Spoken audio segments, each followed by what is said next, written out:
Hi. Can you hear me? Yeah. Okay. Good to see you. You too. Give me 1 sec. Okay.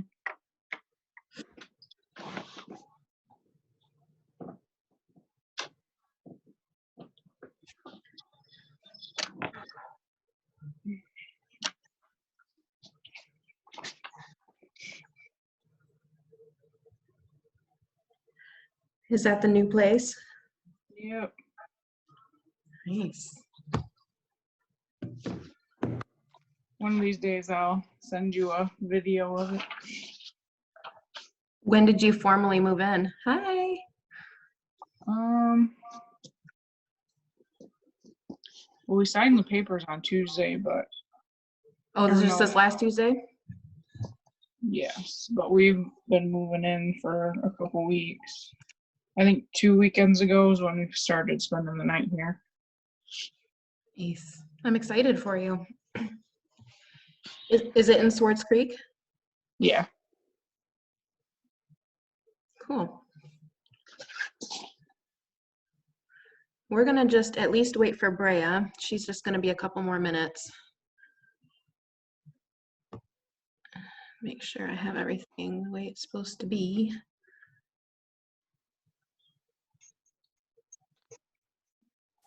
Can you hear me? I can now. Yes.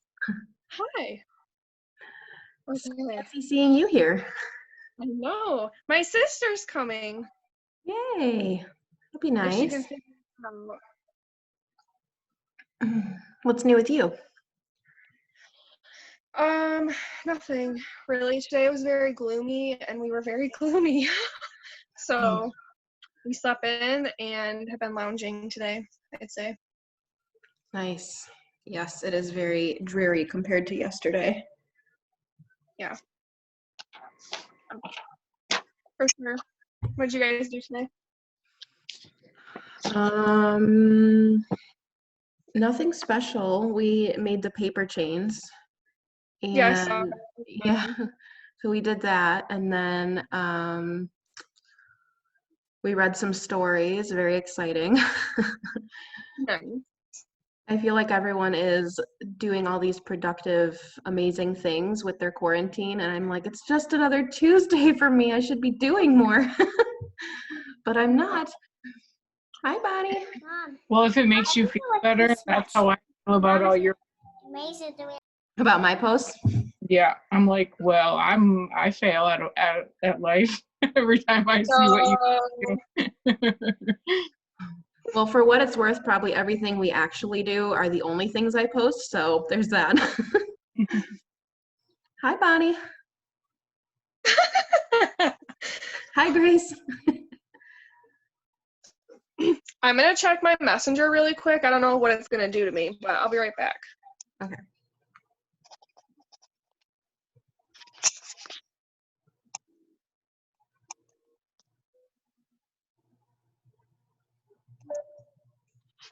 Casey, can you hear my dishwasher in the background?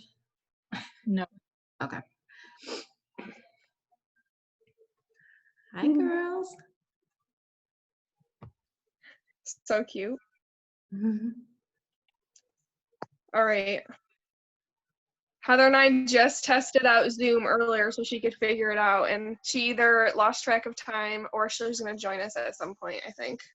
So Yeah, I think we have a few people that'll end up coming in a little bit later, so that's fine. That's why I figured maybe if I just replay for the people who do show up eventually, then they can see the beginning if they missed it.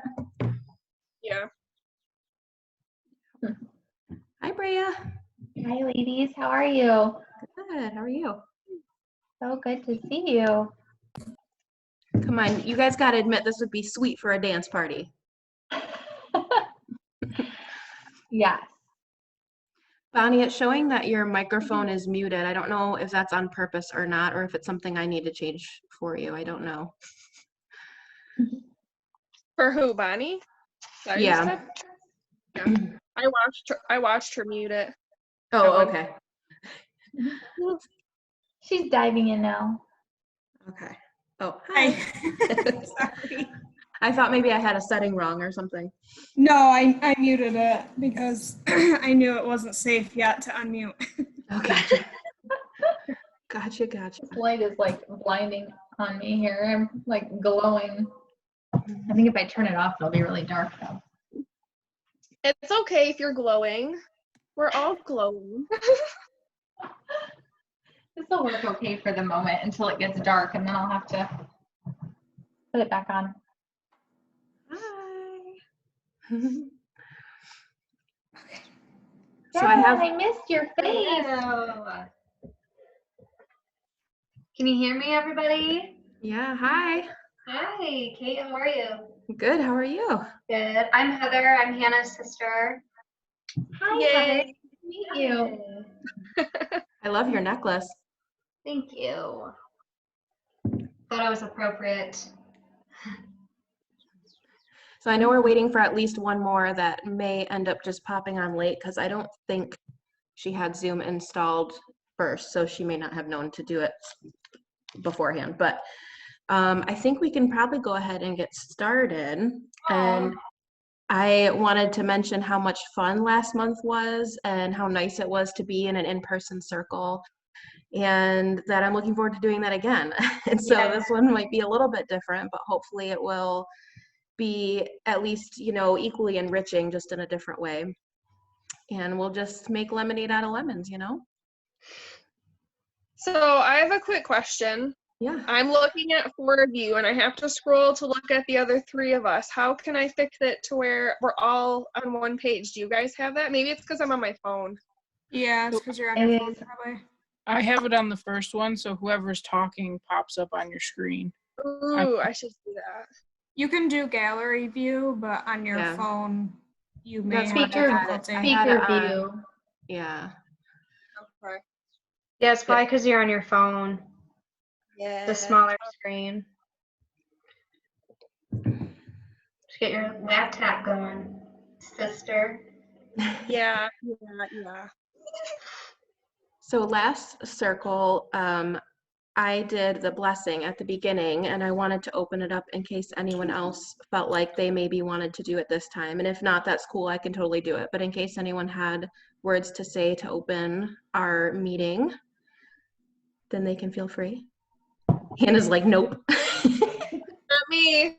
Okay. Go for Everybody's it. saying nope? All right. Okay. So I would just say, okay, my spouse just walked in, so I will wait till he walks out. He's gonna look at me like, all right, you weirdo. There's my husband at some point is going to come walking down the stairs and then go down the other stairs to the basement. So don't mind him. He's laying with the littlest baby. Okay, I didn't want to sequester myself in the bedroom, so I'm good plan. If he already knows you're a weirdo, and frankly, mine already knows I'm a weirdo, so I'm pretty safe, but 15 years later. Yes, you're in the clear. We ask that this meeting be blessed and that the words that we need to say to one another will channel through us for the greatest comfort and the greatest validation that we need for this meeting, and that we can just assist each other with healing, guidance, and compassion for one another. And I thank you all for being here with me. Thank Thank you. you for doing this. Yeah, definitely. So even though we are not in person, I'm going to light our opening candle anyway. Try and keep it as normal as possible. So if you remembered to bring a childhood photo, if you want to kind of set that up in front of you now would be a good time to do that. I do not have one with me. 'Cause You I know just what you look moved. like. Yes. It's okay. I actually don't either because I don't have any print photos. All mine are digital. Oh. But I'm sure we can visualize if you don't have a picture. All right, so there was something I wanted to say. Oh, I did want to mention that with all of the heavy going on right now with everyone, and there's a lot of just general anxiety, you know, I'm hoping to keep it not super heavy because I feel like we're already going through so much, and childhood healing is such a heavy topic to begin with, and it can be really a lot to drudge that up for ourselves, you know. So I want it to be a catalyst for healing tonight, but I also don't want to make it worse on anyone that's already struggling right now. And I know a lot of you have extra things on top of COVID going on too, you know, especially Jen, who we've all been thinking of. And so I'm just going to try and keep it meaningful, but not super dramatic either. So I wanted to first review the packet before we do anything, just to kind of, in case anyone didn't have it printed off, so you can kind of see what I'm referring to real quickly as well. So I'm new to Zoom, so give me a second while I sort that out. I practiced, but we'll see.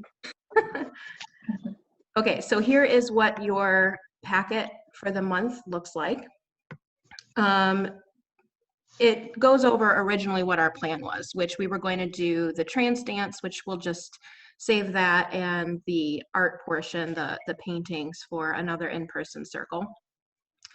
Every month I put in some information about the current full moon, and you can just review that another time if you want. There's some, you know, basic information on what our topic is in here, on how to begin the process of healing the inner child. There's some tarot and oracle in there each month, just for whatever the theme is or the moon cycle. And most of all, I wanted to point out the resources because I'm going to refer to that a couple times. So there are some books, YouTube channels, etc. That I thought might be helpful for you to refer to after the meeting if you wanted to. The main book that I'd like to reference is this one. It's called Recovery of Your Inner Child, by Lucia Cappuccioni. And I actually just finished this book recently. If anyone would like it, it's up for grabs, and I'd be happy to leave it on my porch for you. I live in Davison, if anyone is really interested in this topic and would like to have this book. But it goes through the non-dominant hand drawing therapy that we'll be doing, and some other topics based on just recovering, bringing out sort of what we've quieted down within ourselves for our inner child. And let's see, some other ones are Reconciliation by Thich Nhat Hanh. You Can Heal Your Life, which is an amazing book for so many topics. This is by Louise Hay. I'm sure many of you have heard of it. It's really like emotionally dense. It took me a long time to get through it just because it was so intense to read, you know, and so healing. But it's amazing, and I recommend everybody read this book. Some books by John Bradshaw are really popular on this topic, including Homecoming and Healing the Shame That Binds You. If you have a parent that, you know, if you have multiple siblings in particular, and they were very like, you were my chosen child, you know, you had to be the best because I needed you, I expected you to be wonderful, you were my good child, that kind of thing. The Emotional Incest Syndrome book is for you. And there are some other ones there. I really recommend this meditation by Michelle Chalfant. And there's the YouTube link there if you need to reference it, or you can just search it, Inner Child Meditation. And it's one of the first ones that come up. And that one makes me cry every time in a good way. There's a website for self-reparenting. There is Rainbow Yoga with Adrienne, which is very happy and healing and that sort of thing. And again, we're going over tapping today. So there is a YouTube video specifically for tapping on the inner child. And I highly recommend this book, Tapping into Wellness by Kathy Lynn Solomon. And it's amazing for beginners, but it's very thorough on gold standard EFT. And then there's a website on people that feel they are called to get into their ancestral healing and healing their lineage. If you feel like you were meant to heal certain wounds that were maybe passed down through your maternal line or, you know, your biological lineage in general. So that's just some information if you want to, you know, circle back to that later so you know where it is. Again, we'll just wait on the trance dance stuff. I had blindfolds and everything, guys. It was going to be awesome. Dot mandalas, and that's about it. So I'm going to stop that part of the share. Okay, so I wanted to start the main part of the evening by doing the empowerment reading. One second. So at the start of every meeting, we kind of read something that's meaningful, theoretically. All right, so everyone probably is familiar with Marianne Williamson now, if they weren't before, since she was a presidential candidate. But she is the author of many books set in the Course in Miracles studies, and her popular one, this is called A Return to Love. It says, our deepest fear is not that we are inadequate. Our deepest fear is that we are powerful beyond measure. It is our light, not our darkness, that most frightens us. We ask ourselves, who am I to be brilliant, gorgeous, talented, fabulous? Actually, who are you not to be? You are a child of God. Your playing small doesn't serve the world. There's nothing enlightened about shrinking so that other people won't feel insecure around you. We're all meant to shine as children do. We were born to make manifest the glory of God that is within us. It's not just in some of us, it's in everyone. And as we let our own light shine, we unconsciously give other people permission to do the same. Okay, so our next thing, I just love that poem. I read it over and over like all the time because it gives me that like girl power feeling, like especially the part that says that playing small doesn't serve the world. It's just a big reminder for me when I sort of feel like I wasn't raised to play it big. You know what I mean? Like be quiet and meek and that kind of thing was sort of our jam in my family of origin. So, you know, like I do have permission to play it big. You know, that's a big deal for me.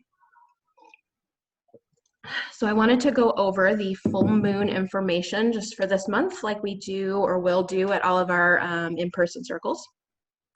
And again, I have a little bit of information at the start of the packet. And yeah, we're full moon in Libra right now, and Hannah was gonna do this for us, I think. Were you open to? I have right. stuff. Turn it over to Hannah. All right. So I am definitely not an expert on the moon and astrology and like how it's all lined up in the sky, and that's something that I'd like to work to learn. So I'm going to just read some things that I found online that the full moon symbolizes. And the main word, which is really ironic too, that I'm finding is rebirth. The full moon in Libra will drive us to make room for new blessings to enter our life, such as real love, profound relationships, new habits, and new skills that fulfill our deepest desires. It's time to let go of old patterns, situations, and connections that no longer serve us so we can enter the next level of our lives. The purpose of this moon is to empower you. This is a testing time. Cleanse yourself and purge your life of self-limiting beliefs, thought patterns, and attitudes. Much collective healing is taking place. What you do for yourself, you do in support of healing for all. The way forward is to be flexible and adapt quickly as your perception changes. And then I'm wanting to read Megan Rock. Catherine, you read that. You read the Megan, Moon and Rock blog post last month, right? Yes. Mm-hmm. Okay. I found she just uploaded one this morning and it's really nice, so I thought I would read it. All right.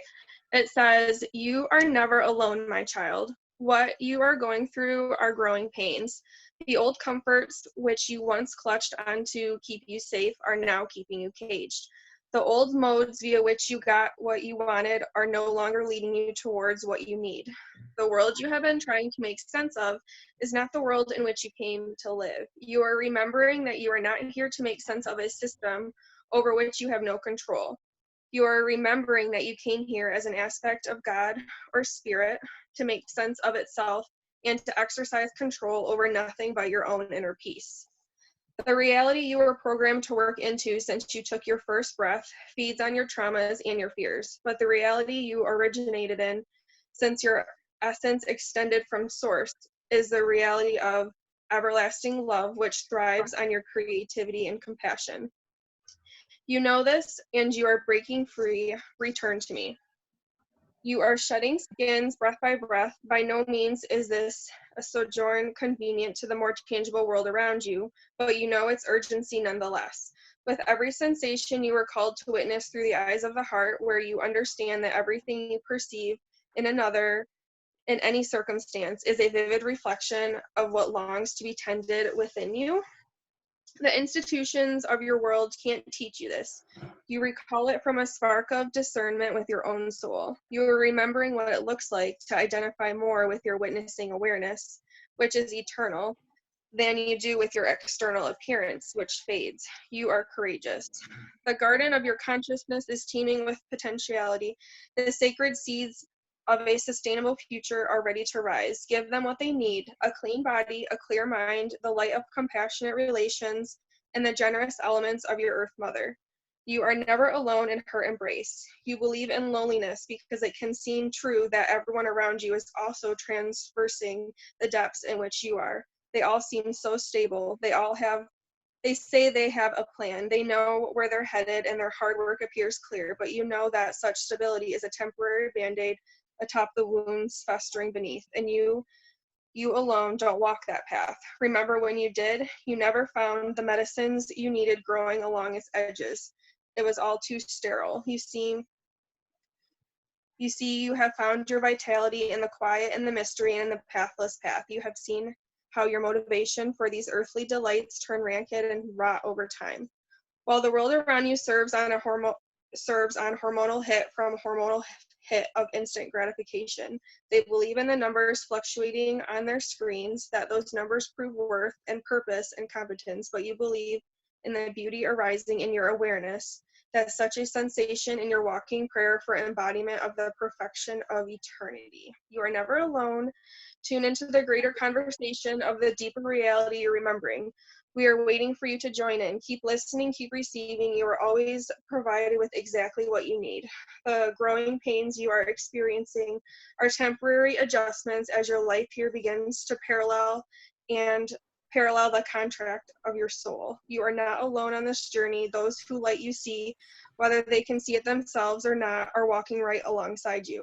Your people are all around you. Open up and let them in. Abolish your belief in your loneliness and lean into the interdependence upon the wildness of your own awareness. Hold yourself sweetly. You are emerging anew. I just thought that was super beautiful.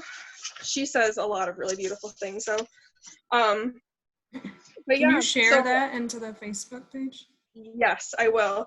She also has a YouTube channel, which she sometimes does. She will read this and then have like a visual, different pictures of her family and stuff, but she doesn't have that yet. But yes, I will share it. It's beautiful. So that's all I really have to say about the moon. I find that there was another article that I read. I just don't figure this out very well. Yeah. Okay. But basically, I'm not familiar with the zodiacs. Like, I just don't know enough to know, but apparently there's just a lot happening this month, and I encourage everyone to read about where the planets are like lining up, and just everything seems really intense. So yeah. Thank you for sharing that with us. Megan Rock has such beautiful stuff. And welcome to Erin, who popped on. This is a friend of mine from our breastfeeding group from when our babies were little. Hi guys, sorry, we have a couple of people in our household doing audio chat tonight, So we're all missing everyone today. Yeah. Yeah. I would add about the moon energy too. With Libra, it's interesting that from what I'm reading, there is, it's about balance. You know, that's really what the Libra sign is about. And it's so funny because it's interesting timing, which the cosmos always seems to have interesting timing, you know, because we're all really struggling to find a new balance within our lives. And we're coming into fruition of the intentions we set almost 6 months ago. This would be like something like the 4th month since we did New Year's intention setting. And so we're starting to see certain changes developing that weren't here at the end of last year, I think, for better or worse. And so it's a good time to sort of check in and think like, what is serving me with the intentions I set, what isn't, and where can I readjust to, you know, make happen what I want to manifest in my life, kind of thing, you know? Definitely. I'm actually following this group that they do group meditations on full moons, much like how you guys do the group meetups. Yeah. And I can't tell you how powerful those meditations are on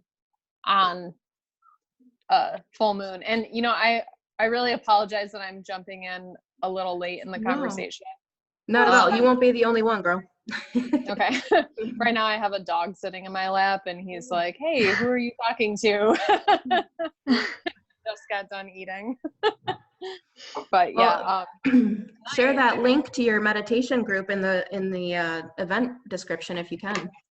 I will, absolutely. The only catch is that you have to pay like $22 for the meditation, but I've been doing it probably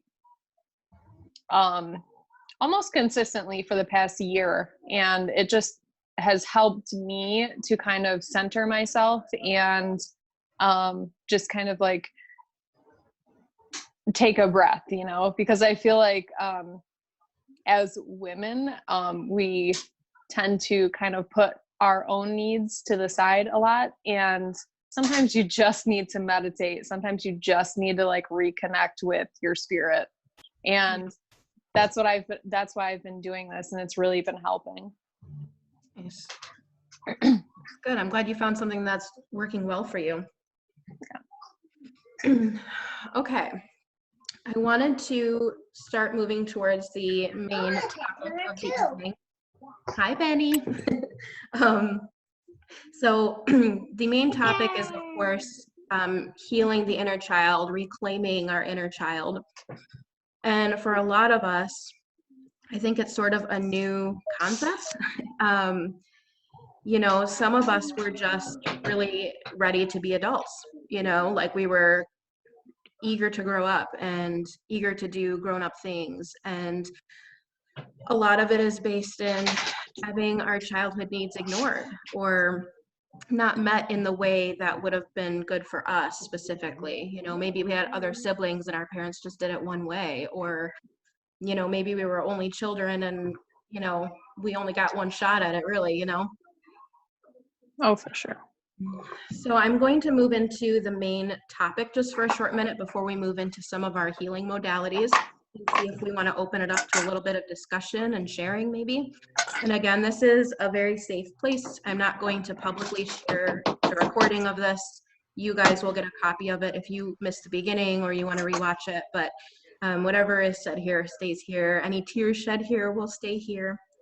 I'm a crier, so I'm just gonna preemptively say that. Hannah knows. Me too, girl. Everybody knows. So I shared some book recommendations with you, and before I forget, I want to share a couple others. This is another one that I'm going to, if anybody would like it. It says Affirmations for the Inner Child, but it's really like a daily, almost like, I want to say devotional, but it's really just an affirmation and some thoughts the author has based on that. And I would be happy to couple that with the other book. Oh, I shared the other ones. Okay, so this was the only other one that I have in person. I mean, everyone needs A Course in Miracles. It's amazing. If you haven't read it, I'm still working on it, so I can't speak to like, I'm certainly not enlightened yet. But it goes through, there's a text in here, and then there's a workbook, and it really helps you. It's not an inner child book specifically, but it really works through breaking past our illusion, our personal illusions that we have, that this hurts my feelings because, or I have shame and guilt because, you know, it really helps us to break through the barriers of like our human perception of what's going on in the world. And it really teaches us that none of that is in existence. It's a dream that we're telling ourselves as our truth, but none of it's really true. So I could go on for a while about A Course in Miracles, but I won't. I just want to recommend it. I got my copy from Thrift Books on eBay. Oh, okay. So they're removing our time limit, so it looks like we can just stay in this session. So yeah, no session. So I wanted to just mention that book as well, just because it's really helping me work through some of my, like, I almost want to say like emotional stunting that I have, as far as thinking everyone's mad at me all the time. You know, feeling like I mess everything up, or, you know, whatever it may be. For you, the book will go over it. Can Okay. I add a resource? Yeah, please. Okay, so I haven't gotten very far in it, but I started the daily, I think it's Daily Om is the name of it. They're Reparent Your Inner Child. And it has like different lessons. They send out, you can get on their mailing list, and they send out lots of free different courses that it's like donation based, like you choose what you want to pay. So I mean, I think you can like buy it for like $10 or something, like super cheap. But they have you make what's called a bridge book, and you're supposed to, it's kind of like your journal for the lessons, and you're supposed to like decorate it like you would if you were younger, you know, like as a kid. And then you put your little, you know, picture in there, and then it just basically gives you lots of like journal prompts and exercises. So like I said, I haven't finished it, but it's something that I could go back to when I'm ready. And sometimes for me, that's a little easier than like picking up a book that I know is going to take me forever to get through. So Thank you. Anything that pops into your guys' minds like that, by all means, share it in the event too, so we can remember all the things. I think that's awesome. The main thing that I wanted to open for discussion would be the difference between ancestral healing and generational trauma and our mother wounds. So I don't know, did everyone have like a perfect childhood? I'm assuming not. Aaron's like, nope. No, I didn't. I mean, I consider that I had a happy childhood because I had lots of fun doing kid things, and I was very imaginative, but that doesn't necessarily equal that I had my needs met. I adore my parents, and I respect them, and I know that they did the best they could for me with what they had, and a lot of times that was awesome, you know, like what they did do was awesome. But that's, you know, I can say that and still say, but it didn't always meet the needs that I personally had as an individual, as a being, you know, and I'm sure that that's true for everyone else, you know, for all of us, because nobody is perfect. None of our parents are perfect, and we won't be perfect parents, but we're going to try, you know. So the mother wound, which a lot of you I'm sure are familiar with, but I'm just going to reiterate, I'm still learning about all of this myself, but it's a huge focus in my life because I feel like I have a lot of healing to do personally. So this month's theme was very important to me, and hopefully it will be to you as well. The mother wound are specifically things, and I'm sure there are other interpretations, but to my understanding, things that are passed down, like from what your mother did with you directly, as far as, you know, if your mother treated you like she always needed you to be good, needed you to help her all the time, needed you to just behave because she just had too much stress and couldn't deal with it. That's just an example.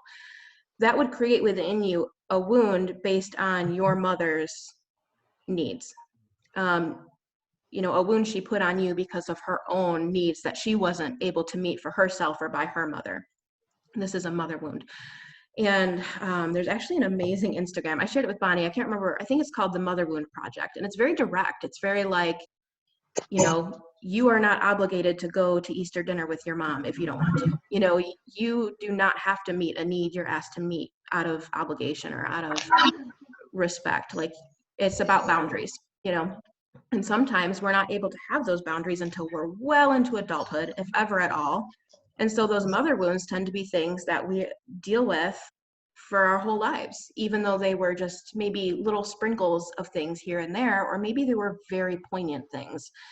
On top of that, we have ancestral healing work with our lineage, with generational trauma. And the difference between the mother wound and this would be, say, for example, okay, this is more esoteric, more spiritual, for lack of a better term.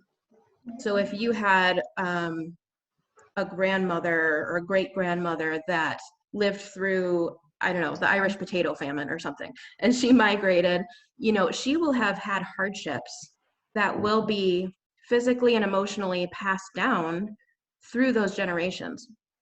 And, you know, there's a slight difference between ancestral healing, things that are going to just be sort of passed down spiritually to you, and generational trauma that become patterns in our lives, that become, my mother did it this way and I don't even realize it, but I'm doing it the same way, sort of thing. Like a huge thing for me, I'll just be 100% honest, is like 100% spanking children for me does not resonate. I said I wouldn't get heavy, but here we are. Spanking for me 100% just feels bad. It feels bad in my bones. It feels bad in my body. I can feel it in my bones that it doesn't feel right.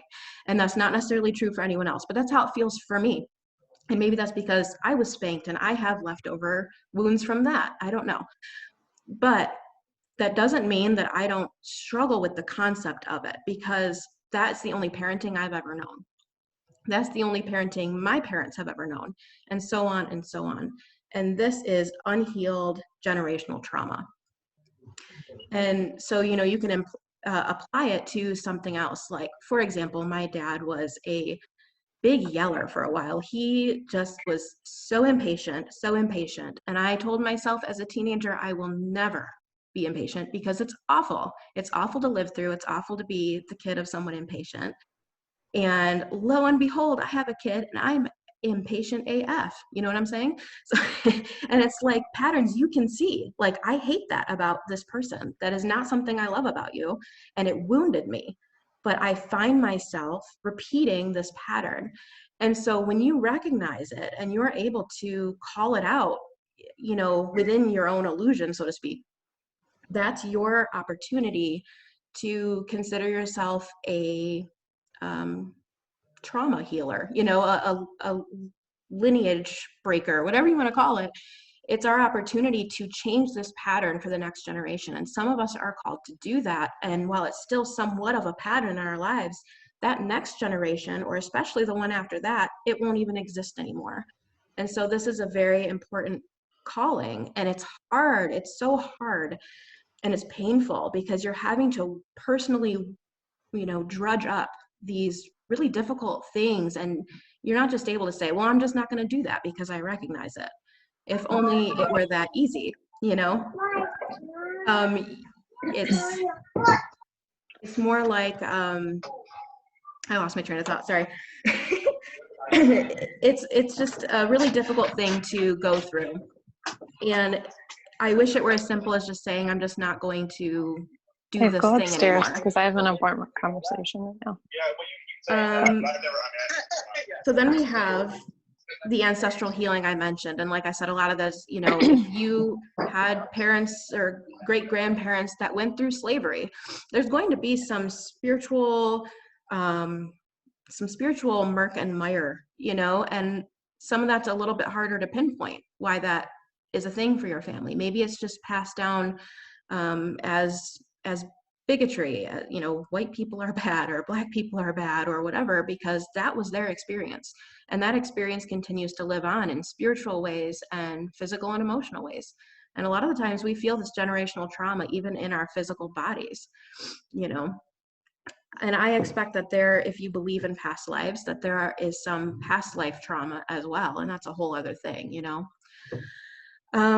So yeah, I just wanted to touch on that and also open it up to if anyone wanted to share anything, which I know is very vague and broad, but does anyone want to share their experiences of how they've been working through some of their mother wounds or generational traumas or just healing their inner child in general?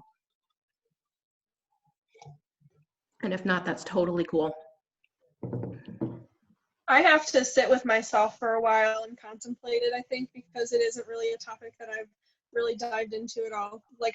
There are things that I know that my mother has done or that my mother does that I don't want to do, include in every aspect of life, I would say. So I want to I agree. We have the same mother. Yeah. But I haven't actually sat and thought about it or meditated on it or anything. So that's why I wanted to make sure to really listen and dive into this topic. It's needed. Yeah. Heather, do you have kids? I do not. So I'm curious, how if this topic is as important to you or not, because looking back before I had kids, I realized that I probably was breaking some generational patterns, but I didn't really see it. I didn't see it as important as I do now that I have kids. So I'm just curious, is this topic something that you've been interested in already? So Hannah's daughter, my niece, she's going to be 4 and in April, so pretty soon, it's already April. And I think before, not much, long before she was born, as I was getting older, there's many things that I would notice that she was doing, and I'm probably going to get way too heavy into this. I see my sister smiling. She's like, oh shit, what are you going to say? No, I'm not. There's things that she does as a wife too that I notice, one day, those are things that I'm not going, she's a great person. I'm not trying to say, I'm not trying to, set this up like she's horrible or anything, but there's just... It's a roast. It's a roast. I'm pretty sure this is about our mom, not me, right? No. What? Sorry if that, no. No. Okay. I'm not collecting my thoughts, I guess, as well as I should be. So, but pretty much, long story short, there's just things that I would do differently, and I know that I will do differently. And I'm interested now, before I have children, because I want to make sure that I'm, I have the same, good traits that she does as a mother, but also to make sure that there are things that I'm doing even better that maybe she didn't know how to do. And not only that, but what I was going to say about my sister is that, I think my sister and I have both realized things that we're trying to do with my niece that, my sister and I'm sorry, I'm not trying to throw her under the bus or anything, it's personal for her and I at the same, but there's times where we've been do you remember mom doing this with us? Do you remember, certain play activities, how she would interact or how she wouldn't interact? And I really wanted to join this conversation to see if,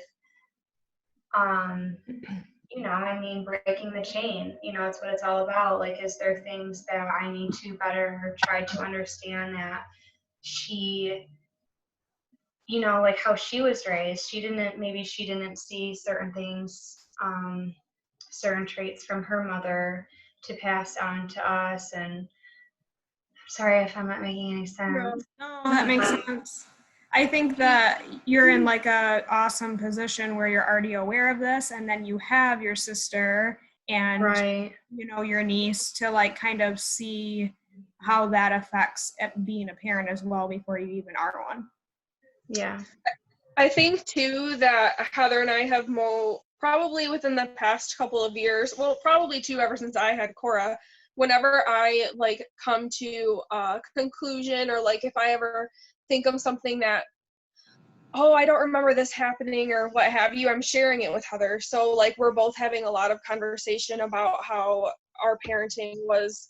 I mean, we have great parents, but it's like, for me, it's like a lack of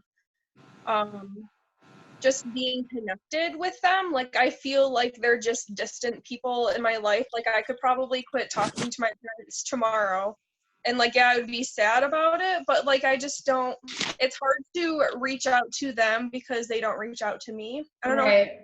I don't know if I know Heather and I kind of feel the same way. Like we won't talk to them for weeks if we don't reach out to them. It's just kind of, it's a strange thing. I don't know. It's really weird.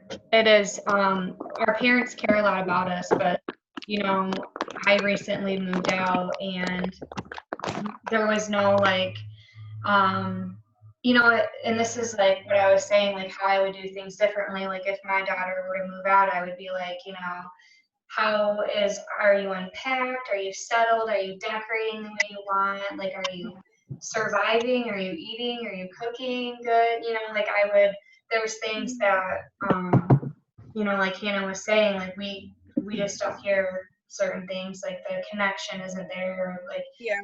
I mean, Like that's it. Straight up, that's it. They just don't ask. So they we don't, just yeah, don't they don't know. ask things oddly, you know. I don't know if anyone else can relate to that. I just and I know that social media might make it seem like families are closer because you see this beautiful picture of them together or what have you, but I was literally gonna say that, Hannah. yeah. Like, And no, I know I saw a picture of your family with your family of origin. I was like, oh, that just looks like such a nice family. Like, I literally was thinking those things. it's kind of like I think it's, I mean, I'm comfortable sharing this with everybody, but I think it's kind of like a really hard misconception. Like, you know, I feel like a lot of people know our family just because of Barn Fest, and I think that just my dad's just a known person in the community, and you know, everyone's like, oh, I wish our family was like that, and blah blah blah. I'm like, no, like there's just so much lack of things, and I don't know. The only thing that I try to, what I think back on is that I don't think that our parents had a relationship with their parents. So that is why I know that they just don't know how to have a relationship with us, really, is because they really just didn't have one with their parents. And I straight up asked my mom, probably like a month ago, I asked her how was her relationship with her mother to see what she would say. And she said she basically just didn't have one. And I know that he just wasn't able to have that relationship with me because she wasn't having that relationship with her mom. Yeah. So I'm glad you guys shared that. And Heather, I think that we're all thinking that you're in like an enviable position because we all totally wish we would have done the work you're doing now before we'd had kids. You know, and what that just shows that, you know, you're already light years ahead of probably where we all were when we had already started, you know, and I was not even really on my way yet in certain ways when I got pregnant with Lorelai. You know, I thought I was. I mean, compared to my teenage years, I certainly was. But, you know, we all, I think, hit these points when we're meant to. None of us are behind. You know, we can only learn things when we're supposed to learn them. But I think that it's super awesome that you're already so conscious and aware before you even get there. And you're going to be an amazing mom when you do. Thank you. And- I really appreciate that. I have a great role model sister. Yes. Hannah she's really been like a mother figure my whole life. So She's a great mommy. Thanks. That's And actually kind of how I am with my sister. I'm the youngest of 6, and me and my mother have a very terrible relationship. I don't know if anybody would be able to compare it to what we have, but my mom basically has just been awful to me growing up. Anytime that I tried to take a step of freedom, she would pull me back and basically tell me all of the reasons why I couldn't do it.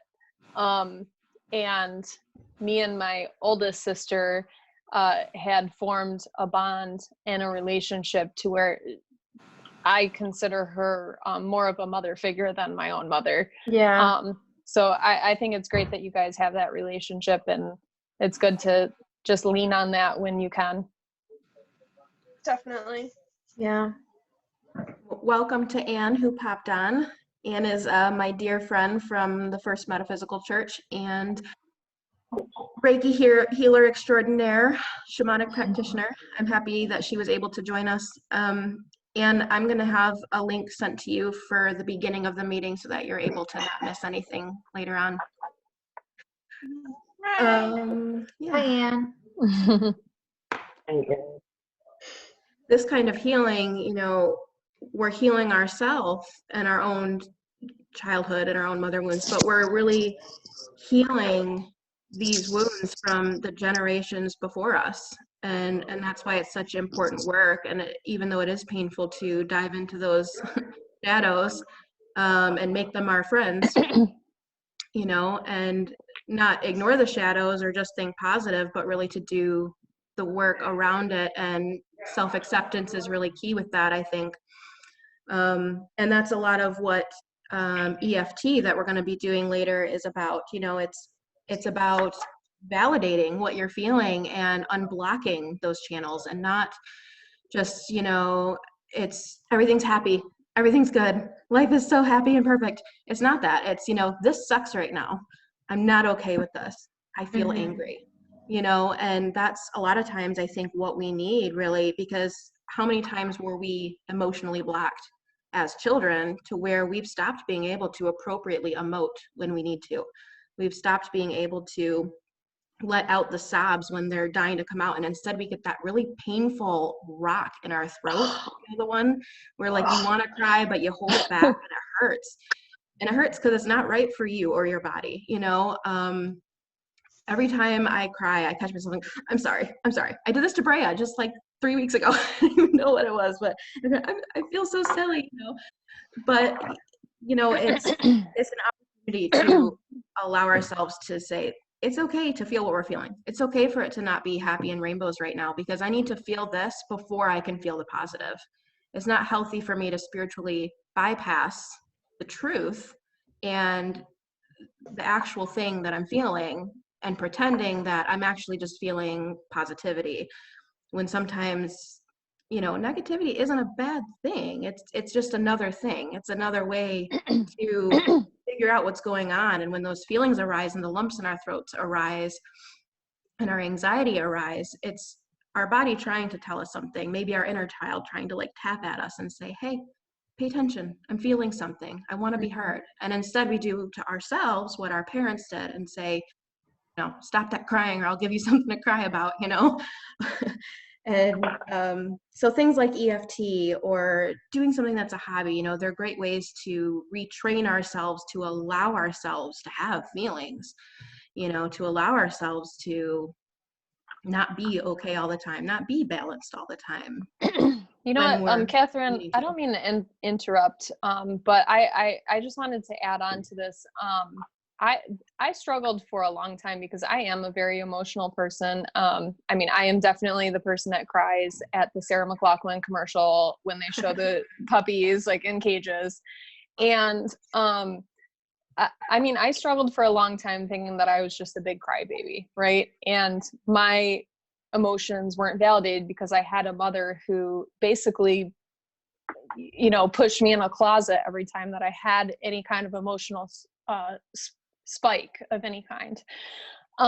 It wasn't until recently, probably the past few years after I had my son, maybe like he's 3 now, and it was probably when he was 2 years old where I actually realized like, no, my feelings actually are validated. And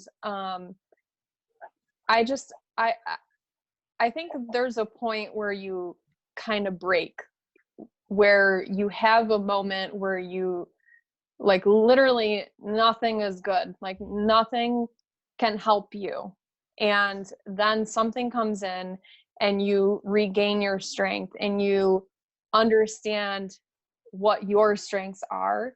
And I'm sorry, I don't mean to be like super deep or anything. This is my first time being on your call. This is a deep place, girl. Go deep.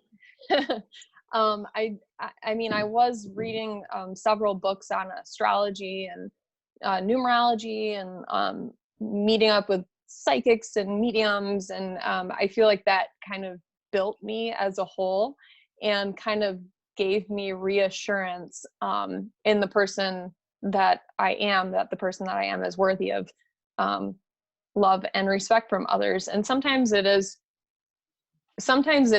most of the time anyways, for me, it was me wondering why other people don't see me as a good person, or as a respectable person, or as a funny person, or something like that. It was my own insecurities. And I just kind of got to this spot where I'm like, you know what? This is me. If you guys don't like it, then that's fine. I'm still going to try to focus on me. I'm going to listen to the birds singing in the morning, and it's going to bring me joy. And I'm going to feel the breeze and like all this spiritual stuff that people kind of like push on the wayside for the most part. You just have to do what makes you happy, I guess. And I'm sorry, I didn't mean to interrupt you, but I feel like you're like hitting something that made me want to actually chime out on it. So I'm glad. This isn't my show. This is all of us. I'm just filling in the blanks when nobody says anything else. So I'm glad that you spoke up. Yeah, for sure. And it's easier said than done sometimes, right? To do what makes you happy, because we weren't always told that was okay. So that's one of those. It's like every time you think that you're getting better and you're healed, you're in nirvana and you're enlightened, and I'm never going to yell at my kid again. And you're like, oh, mom just came out of my mouth. I thought I was all better, but I'm not. And that's one of those things where you realize sometimes you need to give yourself permission to do something that makes you happy, because it's sort of like a bizarre concept to be, I just want to sit on the couch today and Netflix binge, because we're told it's not okay, and it's tough to remind yourself, I'm grown. I can actually do what I want. And maybe when I was a kid, I should have been allowed to do more of that, do more of what I wanted sometimes. But, we were expected to do certain things, Yeah, I'm thinking of my own childhood, but I won't bother with it. Go ahead, Bonnie. So recently I kind of have been trying to reframe my what at one point recently was like obsession to be the opposite of my mother. So I always kind of felt like that, but then she had some health issues that appear to be like a direct result of being an alcoholic and things like that. So it just drove it even more for me. Like I have to do everything differently to make sure I don't end up that way. And I was getting really stuck in that, to the point that anytime, like that was my lens. So everything I was doing, I was like, that's what I was seeing. I was focusing on how I was being like her. And even to the point, like she's struggling with dementia. So even if I was like struggling to remember something, like in my brain, I would just go straight to, oh, it's just another thing like my mom. Yeah. And my husband had to kind of like break me out of that and say, like, you're not like her, it's okay. Like you have to change your mindset on it. And once I was able to flip it and reframe it to, I am different, but I am going to be like her in the ways that she was powerful, or she, was positive or whatever. So she did do some things that were really good for our lineage, and like getting sober, you know what I mean? Just for example or whatever. But so also trying to focus on how I can be like the good parts of her, if that makes sense. So I just found it was really easy to get like sucked down into like so focused on how I can't do things like she did. I think that's That's beautiful. so astute of you, Bonnie. Like, it just, I it mean, kind thank of my is a- husband, because I like could come up with that on my own, you know. So. Well, you attracted your husband to yourself. It was a mutual experience. But honestly, it's such a clear illustration of the power of our focus, right? Like, that's what I saw when you were saying that, is so often where we put our attention and our focus is what we actually create in our lives. And if your focus is on all the ways you don't want to be like your mother, then more than likely you're going to manifest those things until you can resolve and heal them in you. I'm saying you, but like for any of us, for me, the way that I, where I put my attention or my focus is what I create in a stronger way in my life. And so hearing you say shifting to the areas of what you do want to be like, that's really powerful. Good job. I think it can be, yeah. It can be really easy to get caught up in, oh, I did that, or that sounded like her, or whatever. But really trying to actually think, like, what are the things I want to do the same? Mm-hmm. What are the things that I really did like and that I would like to replicate? So like, even if you think like traditions or whatever, I think that's a really helpful share. Thank you. It's not like, I mean, yeah, it was a big, like, powerful moment to like switch over to that, but it's not as simple as like, oh, I switched my mindset and it stays Right. that way. You know what I mean? No, it's a practice.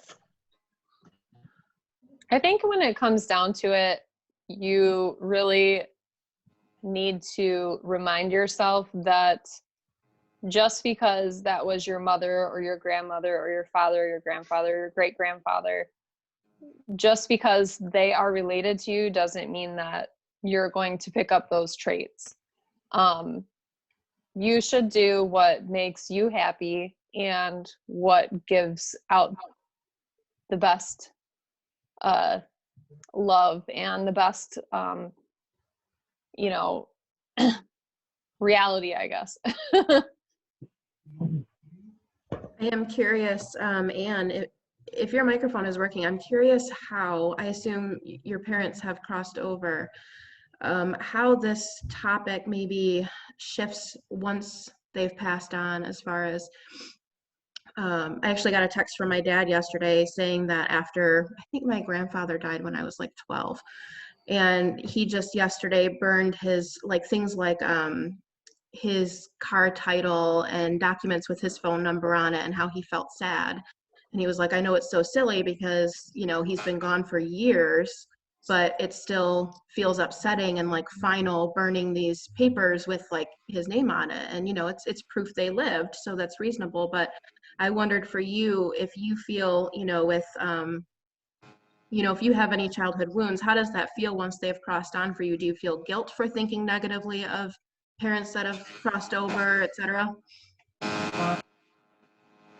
Well, first I want to, can you hear me? Yep. Okay. Because I hear a buzzing when I talk. Okay, that's good.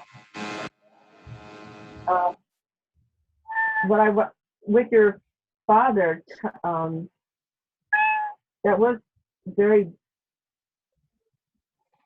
he was ready to cut ties with his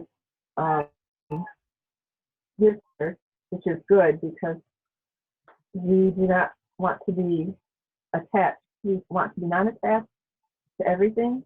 That's one of the principles in shamanism that we learn. And so that was a huge healing for him today, to cut those ties, because they were he was still tied with his father in that way. And now by cutting those ties, his father can move on and continue his path.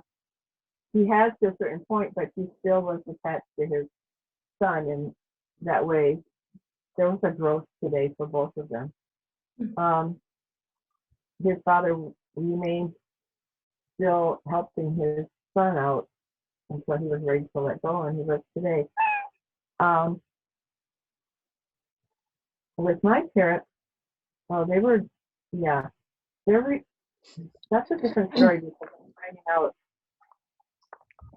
a lot of issues that I never resolved, coming to the surface. So I resolve them on my own. The work that I do on a spiritual level, I started to do on my own, doing it within, because I do ancestral work, going back as far as you can, or see that the person's ready to let go of it. Say that they're ready to let go of a situation that happened to their great grandparents, and this has been passed down that far to the present. I can go back and unravel that energy and move it through all those lifetimes so that everyone sees that plus the children to the present. So it's a huge healing. So that's how I'm looking at it in my own life, because there is so much I never did resolve with my parents. My mother she was not overmatched with my mother. She had a lot of calculation, so my older sister was the mother figure, and but when I look at it now, they both did the best that they could in their situation that was handed to them, and whatever happened to me, because as a result of my parents, I still have to take responsibility in the end for everything that happened to me, even though they were responsible for,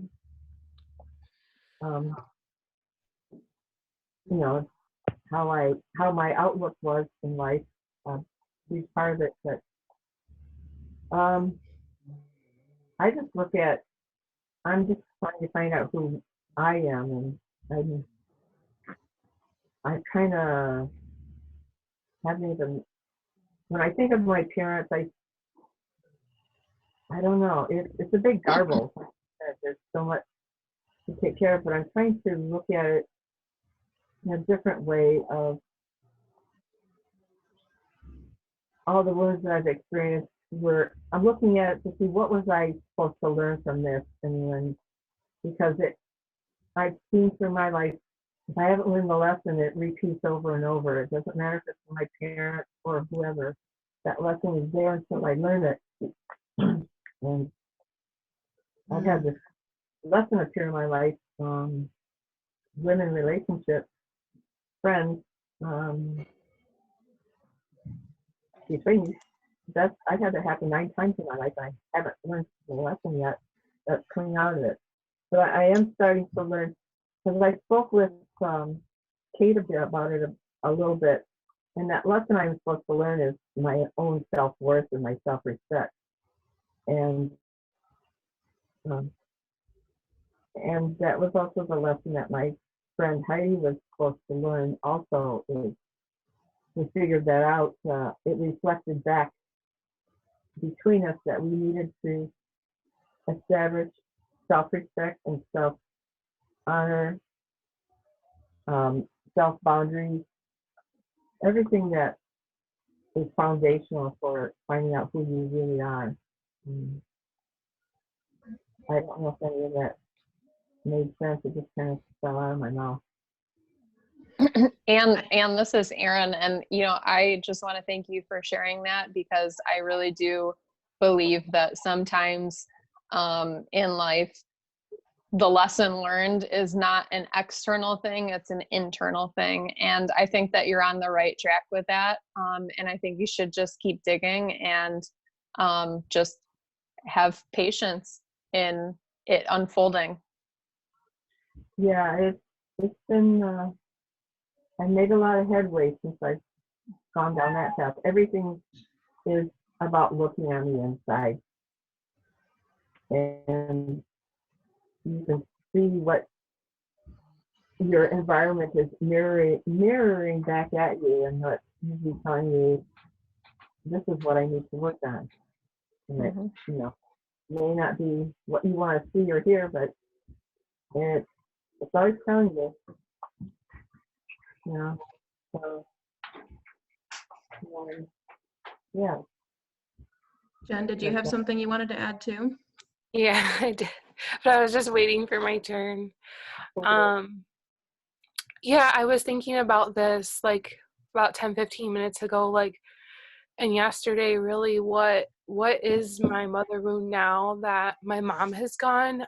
She passed away a couple weeks ago, and I had a very distant relationship with her when I became a parent, because I realized how different I was from her. And it was something I struggled with for years. And then now that, I struggled until the very end. And to think about what my wound look like now that she's gone, because my anger and resentment is kind of like gone.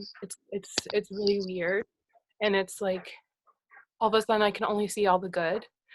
And of course I remember the bad and what like I didn't want to be like, but it's so crazy to me that what does my wound look like now?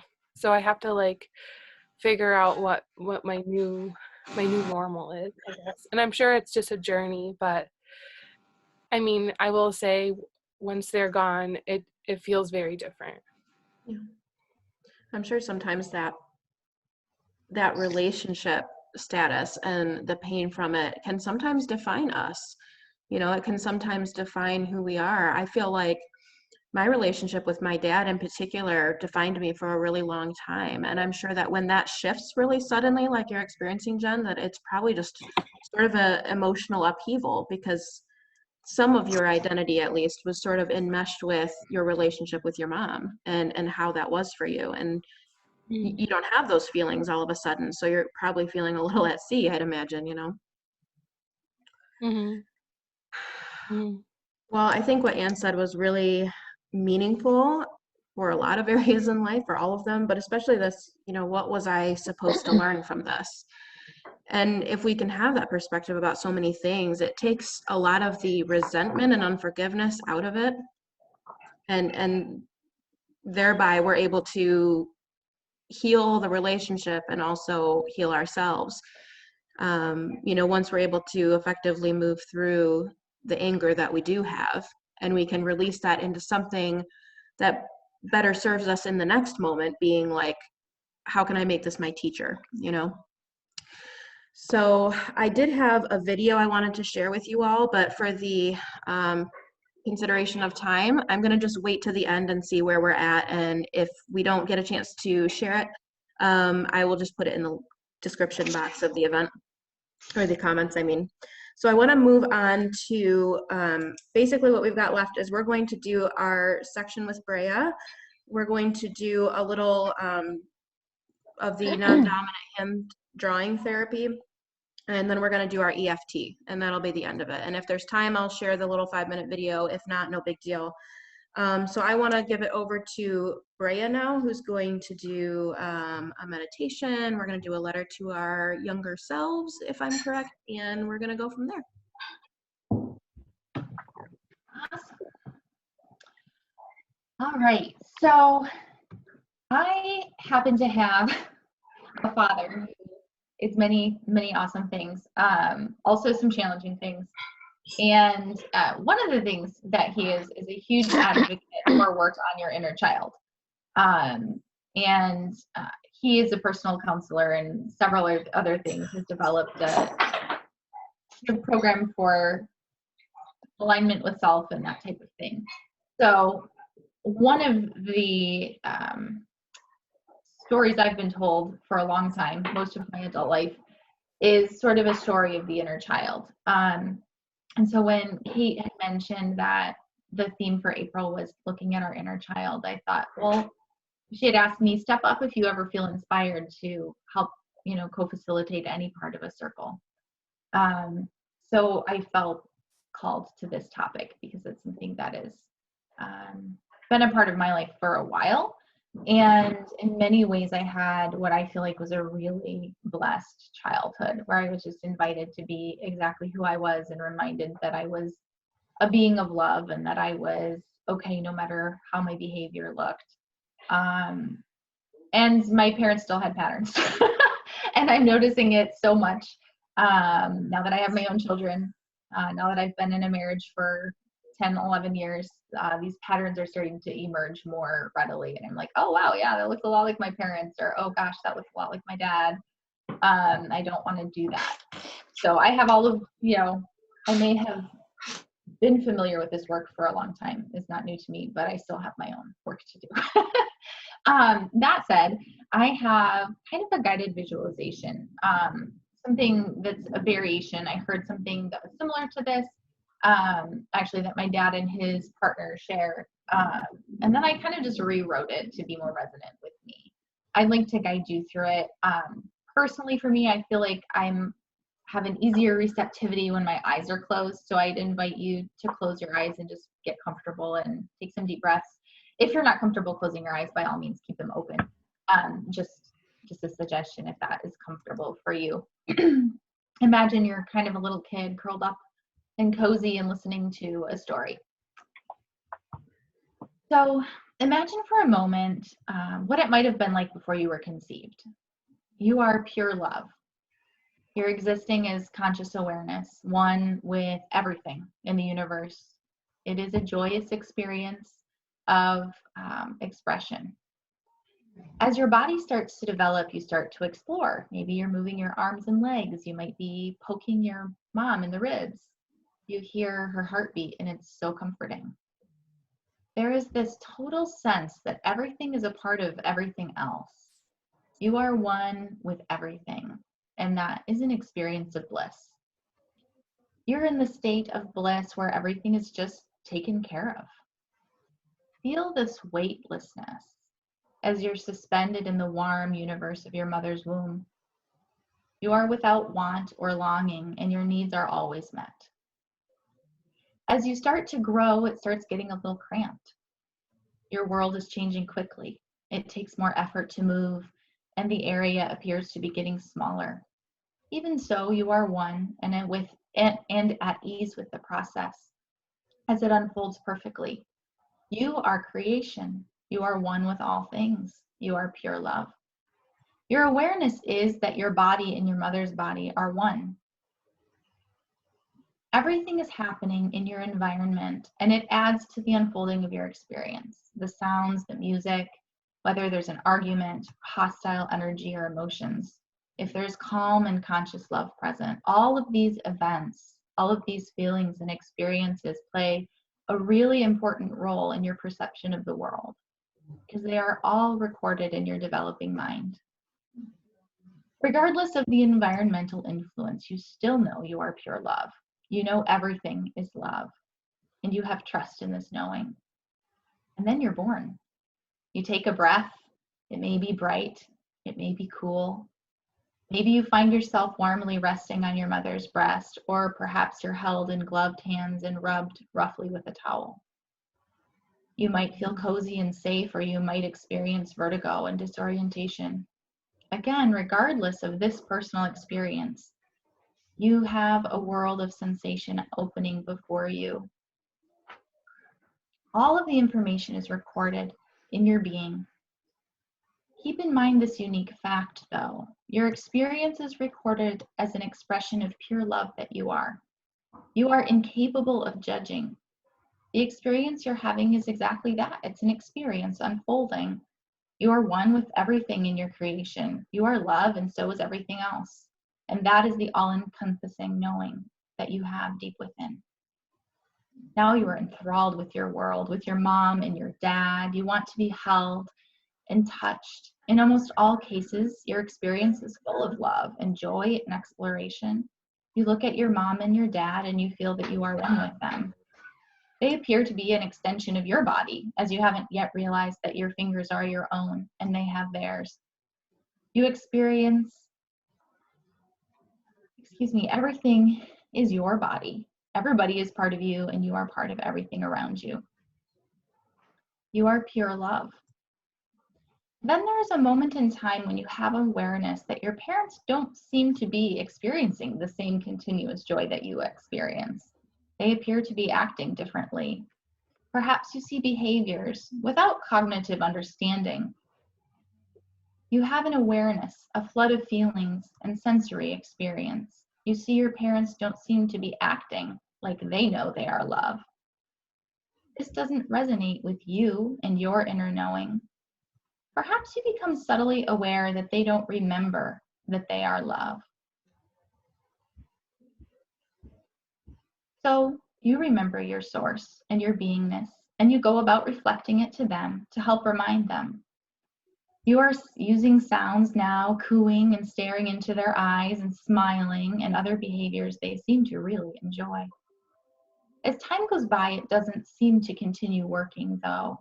At times you are uncomfortable and you let them know by crying or making loud noises. Sometimes they're okay with those noises and sometimes they're not, and they respond like something is wrong with how you're behaving. Again, this doesn't resonate with you because you still think everything is an outcropping of your true beingness and that you are love, as is all of creation, until you're not. In a single moment, your awareness changes. Perhaps you're 1, maybe you're 2 or 3 years old. Up to this point, you maintained the awareness that you are love, but around you, the world has presented a barrage of ideas of separation and fear. Eventually, you arrive at a moment when you ask, am I really one with creation? Are we all beings of love? Do I really know the truth? And in that moment, you have your first doubt. Question the truth of your knowingness, and you begin the process of forgetting. Forgetting that you are love and one with all things, you gradually begin to replace your knowingness with feelings of separation and perhaps with fear. Once the doubt occurs, it's a matter of time before you forget that you are one. You block it from your conscious awareness. However, before you forget, something intervenes. Perhaps it's your divine wisdom, intuition, survival, or instinct. You want to make sure that you remember that you are love and that you are one with all of creation.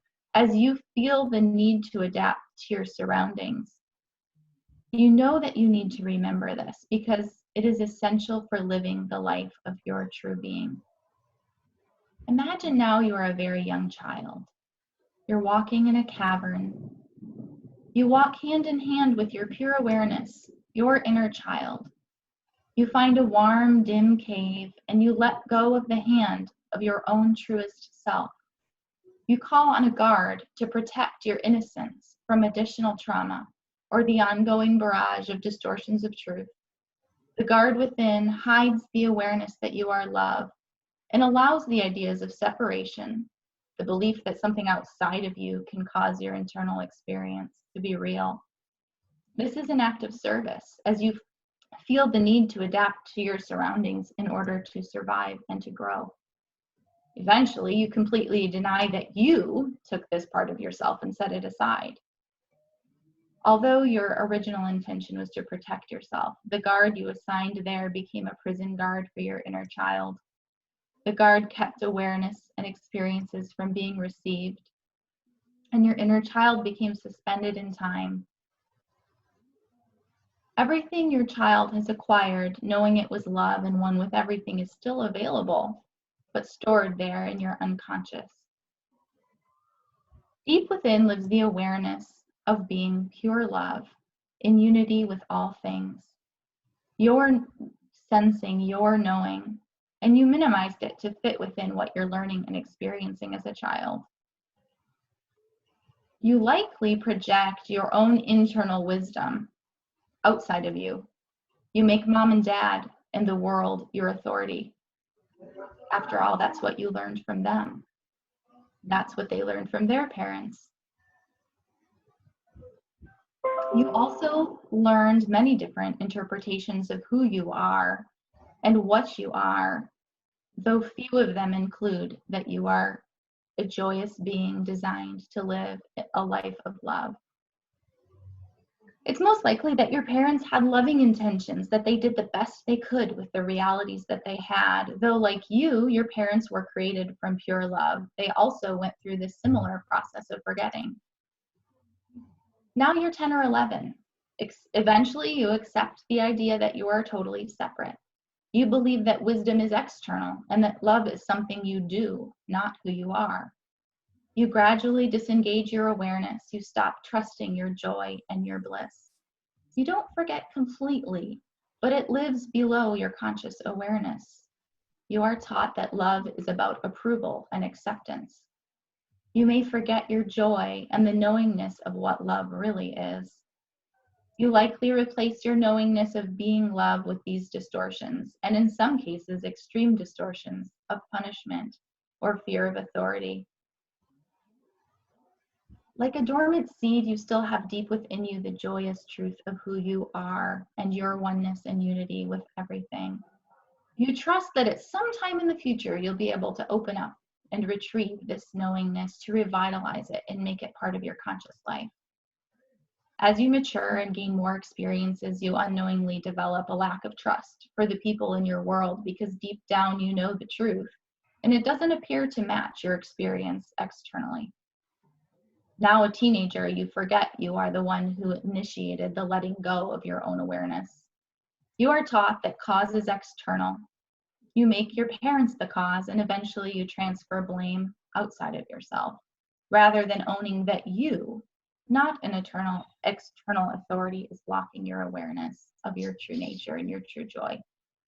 This is based on the idea that mom and dad, the perceived authority or source, separated you from your optimal being, your true nature of love, and all of the joy that that brings. So you conclude you can't trust it. You believe the parent, your source, did it to you, and that results in feelings of victimhood. But you are not a teenager anymore. You have grown. You are a woman. You venture now on a path of self-discovery. Once again now, you are walking through the dim inner awareness. Tentatively, you approach a warm, dark cave. Within sits a bright light, your inner light, the part of you who knows the truth of your being and the wonder of your potential. Now that you know she was once made separate, you can invite her forward with you. As you embrace your truest, purest self, you become integrated and aligned. Your light radiates like the dawn over the hills and valleys of your inner landscape, and you know you are pure love. In this knowing, your life unfolds along the path of your highest good and greatest joy.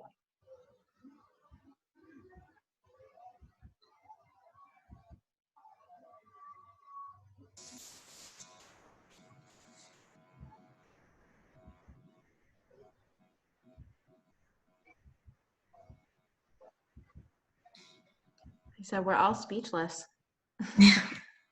Thank you for sharing that, Bria. Yes, absolutely.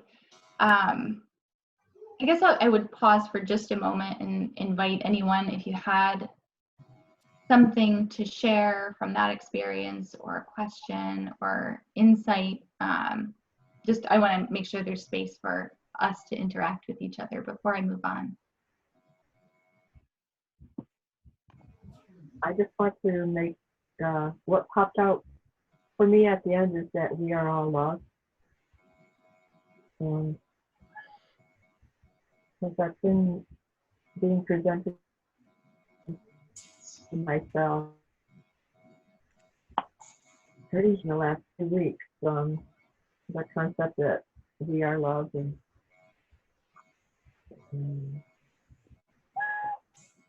so forth. So just want to bring that forward. Everything is love. It's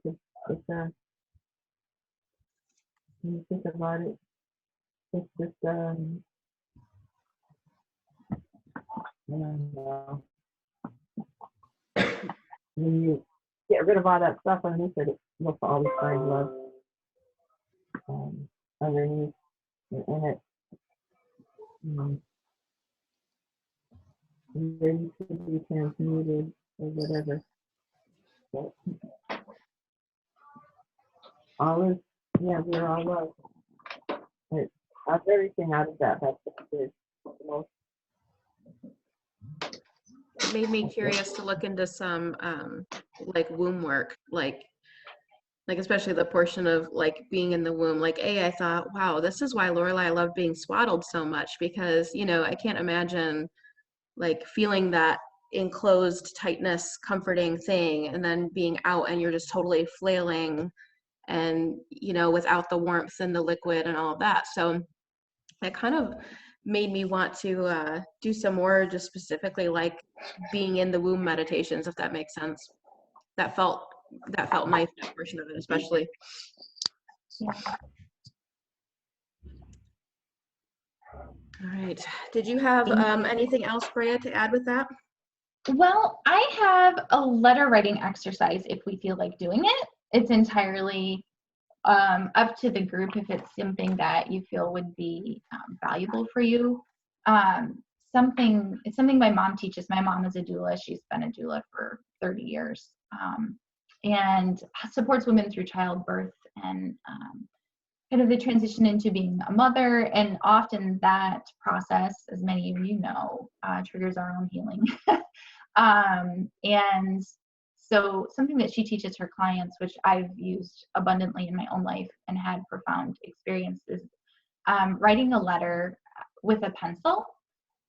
Writing a letter with a pencil to anyone, to yourself at any age, to someone in your life that you're having a challenging experience with. And then reading it 3 times out loud and burning it. And I've had experiences with my spouse where we're just not seeing eye to eye and I'm really challenged, and I write him a letter saying all the things I really want to say, and I burn it, and the next day he acts like a totally different person. I'm like, oh wow, okay, that was interesting. There was something in me to look at in that, and something, who knows what it is, transformational that occurs in this like chemical process of getting your feelings and thoughts and letting them go. So the inspiration I had was for each of us to maybe take 5 minutes and write a letter to ourselves, pick an age as a child, and write a letter to yourself with what you wish your fill in the blank parental figure, mother, father, would have said to you. What do you wish would have been communicated to you as a child? Because I believe we can really go back and allow those experiences to become real for us now. We know a lot more now than we did, than our parents did. And that's not a fault of theirs. It's just a part of life, right? We're their upgrades and our kids are our upgrades. But so if we wanted to take a moment to write a letter, we can do that, or we could save that for a future circle when we're together. I'm completely flexible and open at this point. So we're looking at I think that's 9 o'clock, right? Mm-hmm. All right. Does everyone have their paper? Or you can just think your letter, I'm sure. If you don't have paper, type it. Yes. I would encourage you at some point, if not now, to write it physically with a pencil. And we can probably mute ourselves because there's some power in reading it out loud 3 times and then burning it if you have the opportunity. If you don't have like a fire safe bowl or the ability to step outside and burn it in your rock garden or whatever right now, I would probably save writing it physically for another time.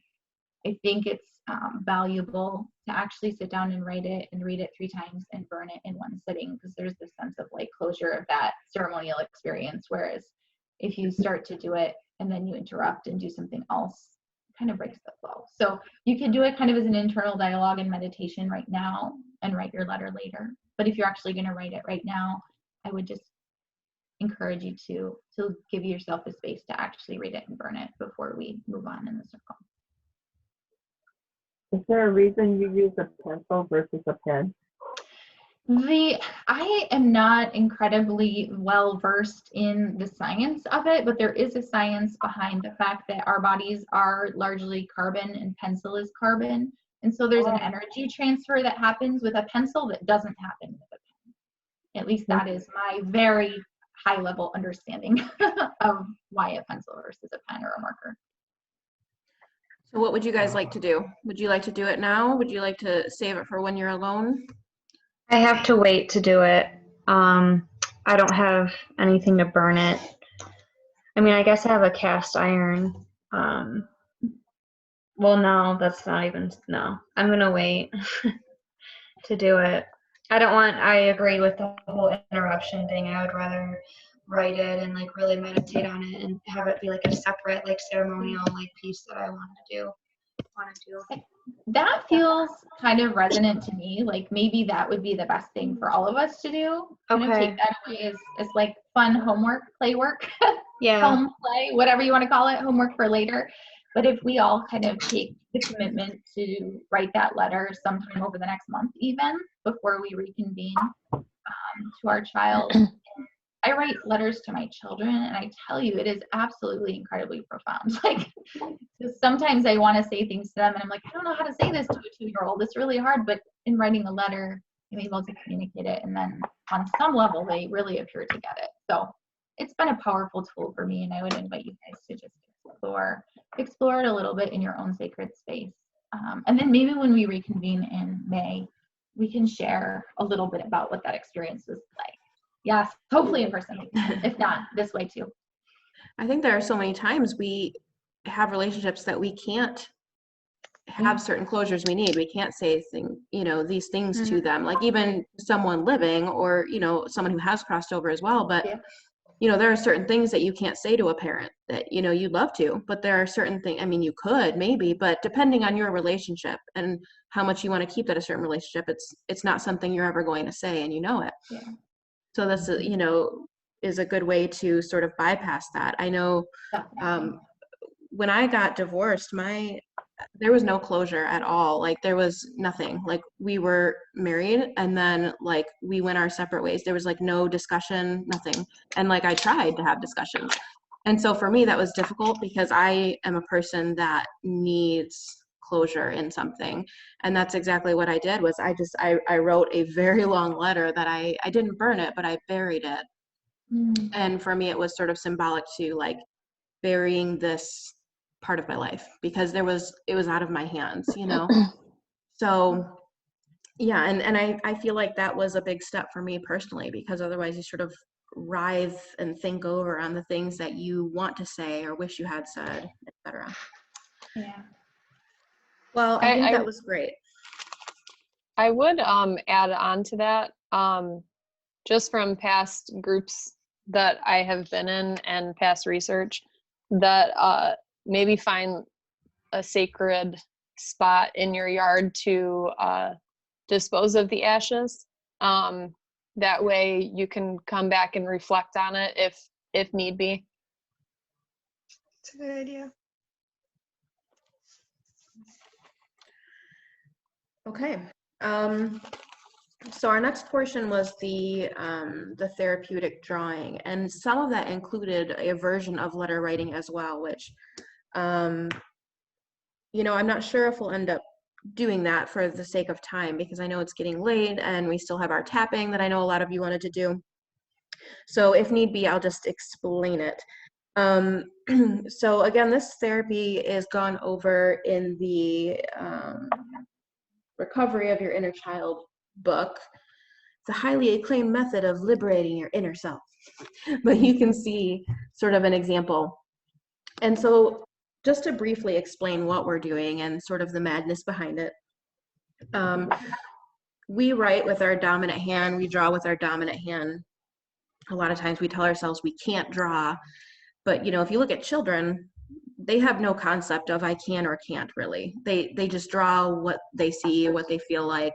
The sun might be green, the grass might be blue, they just draw, you know, and then it's when we get older that we're told this is wrong because it's not in the lines, or this is wrong because the sun is yellow, or whatever. So we can draw once we remove that limiting belief.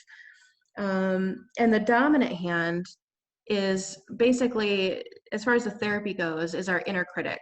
Sometimes, you know, it might be, depending on what mood we're in, our critical parent. It might be just the way we talk to ourselves on the day-to-day basis without even realizing it. And then we have our non-dominant hand, which is really the seat of our intuition. It's a way to communicate with your inner child. And, you know, a long explanation short, it opens up new neural pathways between the two sides of the brain. And I do want to add that you can use this therapy for a lot of things. If you were channeling an ancestor, you would use your non-dominant hand. You could use, rather than writing a letter, basically you would write with your dominant hand your dominant personality, something to your inner child. And with your non-dominant hand, they would answer back. And in the same way, you can do this with even speaking to your womb, to a painful joint. You know, for example, I don't know why I'm bleeding so heavily. Can you help me understand, you know, in speaking to the womb? And the womb can give you back certain intuition that your conscious mind isn't really grasping. Your body wants to speak to you. Your ancestors want to speak to you, and your inner child likewise wants to speak to you. Theoretically, you can even do this with someone living, something you want to say, something you want to understand about a person. And your intuition, much like how a pendulum is used, your intuition is going to be telling you, you know, it's really not mystical. It's just getting past those layers of your critical mind, of your conscious mind, and getting sort of a little bit deeper in your unconscious, getting through to you in ways that normally it can't because your brain is too busy. Okay, so I think what I'd like to do is just explain it so you can do it yourself. Basically, I would want you guys, when you get a chance, to use your dominant hand to write as who you are. You know, Bonnie writing to little Bonnie, for example. So you might say something like, what is your name? Switch hands and write in your left-handed or whatever your non-dominant hand is, chicken scratch, what you would be replying without really thinking about it, without assuming what you might say, but really answer. And a question like this is going to vary from day to day based on what your inner self needs you to know. Maybe one day you'll be 2, maybe one day you'll be 16, maybe one day you'll be 4.5, you know. Sometimes the responses may be angry, and you should prepare yourself for that, as you would if a small child were speaking to you about their own anger.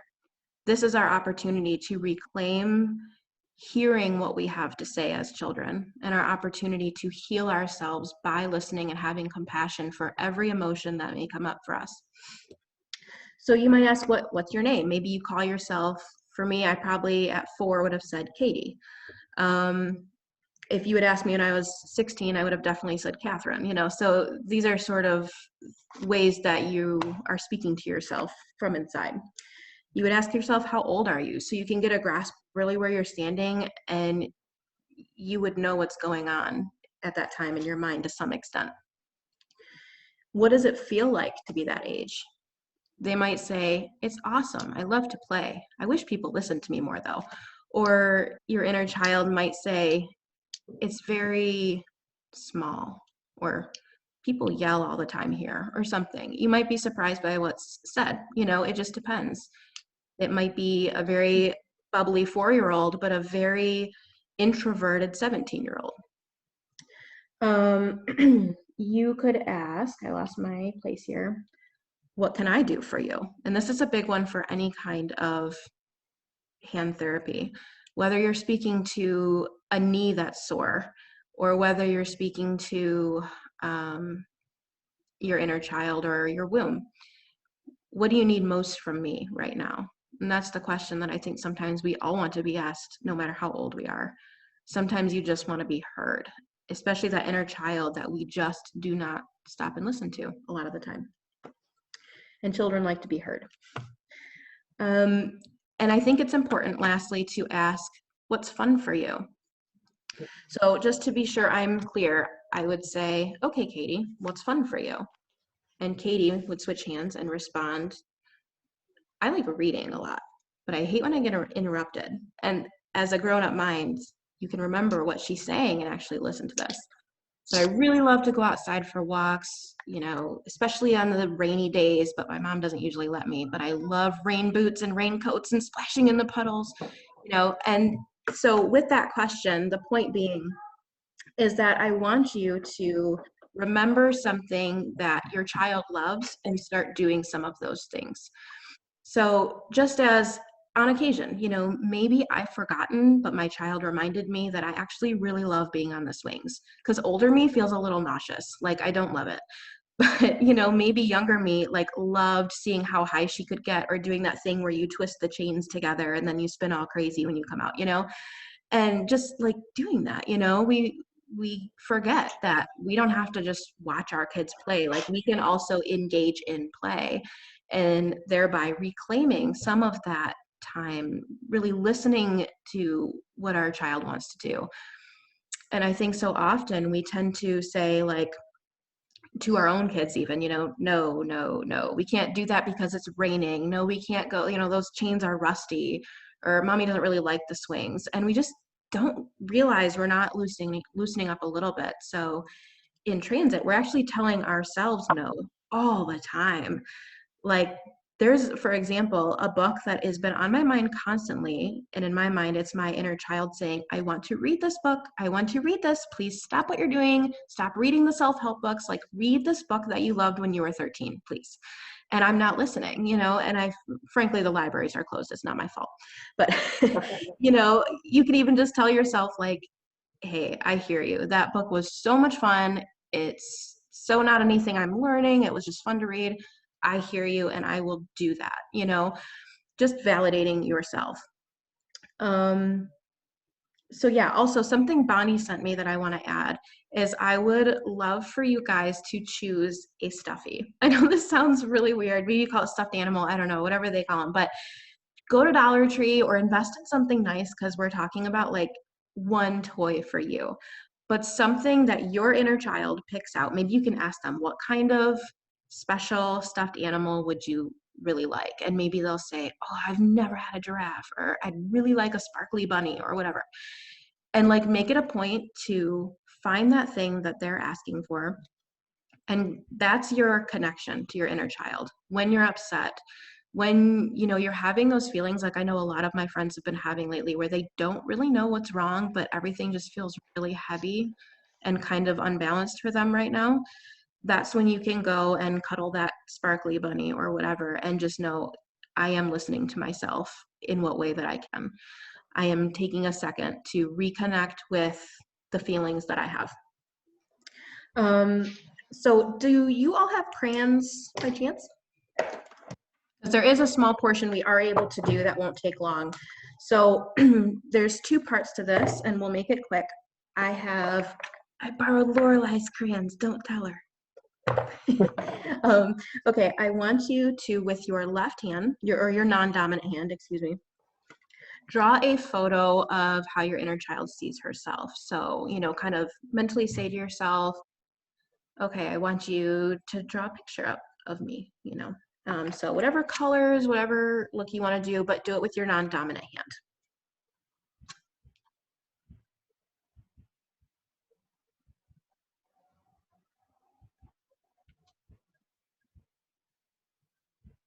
As you go, you may feel some feelings of judgment come up about your drawing, and that's totally normal. Try and just sit with that and just let it be. Don't judge yourself on your colors or anything like that. Or, oh my gosh, I don't want to show this to anybody. Just let it be.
Does anyone else feel like this is exactly how their drawings used to look when they were a child? Like I'm drawing shoes the same way that I used to, you know? Mine is kind of the same, but it's so strange using my non-dominant hand. So. Mhm.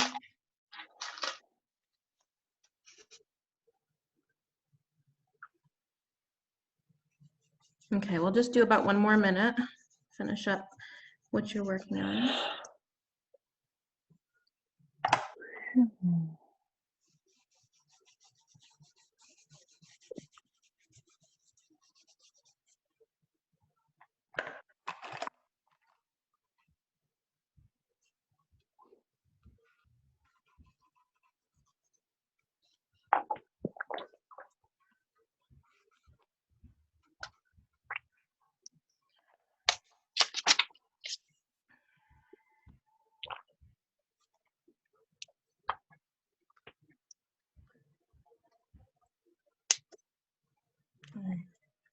All right, how did you feel about what you were drawing? Did you feel happiness come up, like, hey, I haven't done this in a while, or maybe some judgment about your drawing skills, or how did you feel about it?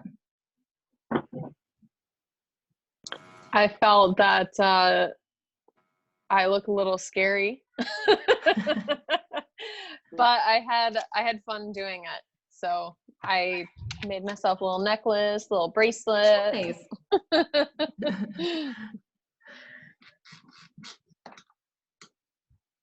Here's mine. There's my stick arms. Here's my shoelaces. And I have green hair, which I still want to this day.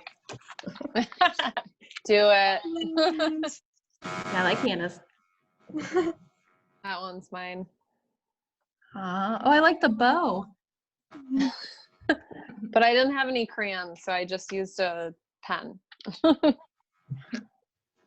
I didn't get around to the feet, but there's my little. Wow. Aww. Nice. It's very Waldorfy. That's what I was gonna say exactly. That was verbatim what I was gonna say. That's funny. Okay, so the second part of this, change pages. And I want you to take a second, take a deep breath, connect with your child, and just ask her, where can you please draw a place where we can connect together when you need to feel safe? Maybe it's a place like your local playground, or maybe it's a reading corner or your kitchen floor. I don't know, but take a minute and ask her that, and let her draw you a picture of what it looks like. And it's a place where you can remember to go to when you need a minute to yourself, with yourself.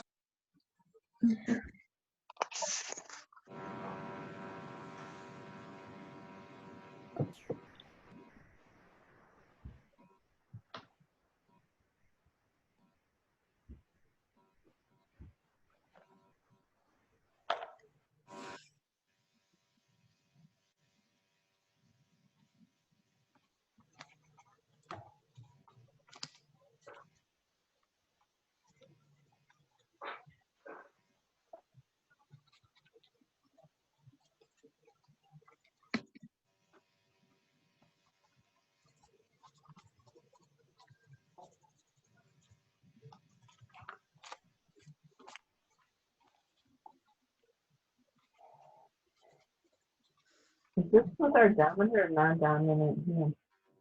What's that? Are we drawing with our non-dominant hand? Yes. Your child is answering you through your opposite side of the brain than what's dominant for you.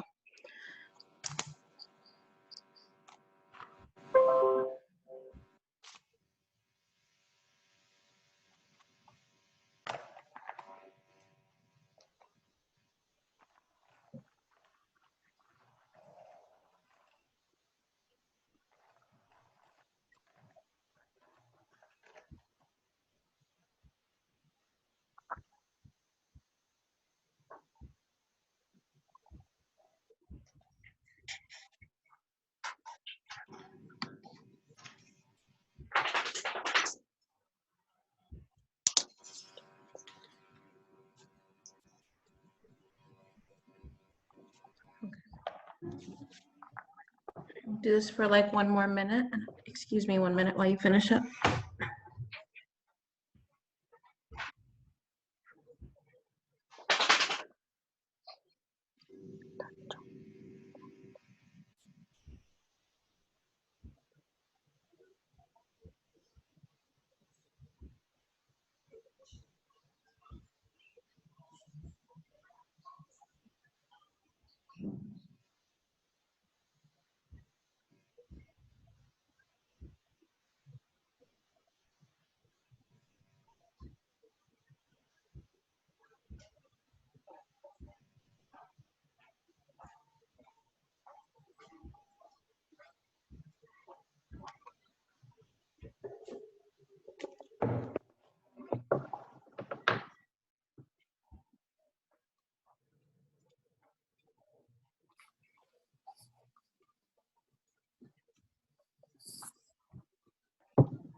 Okay.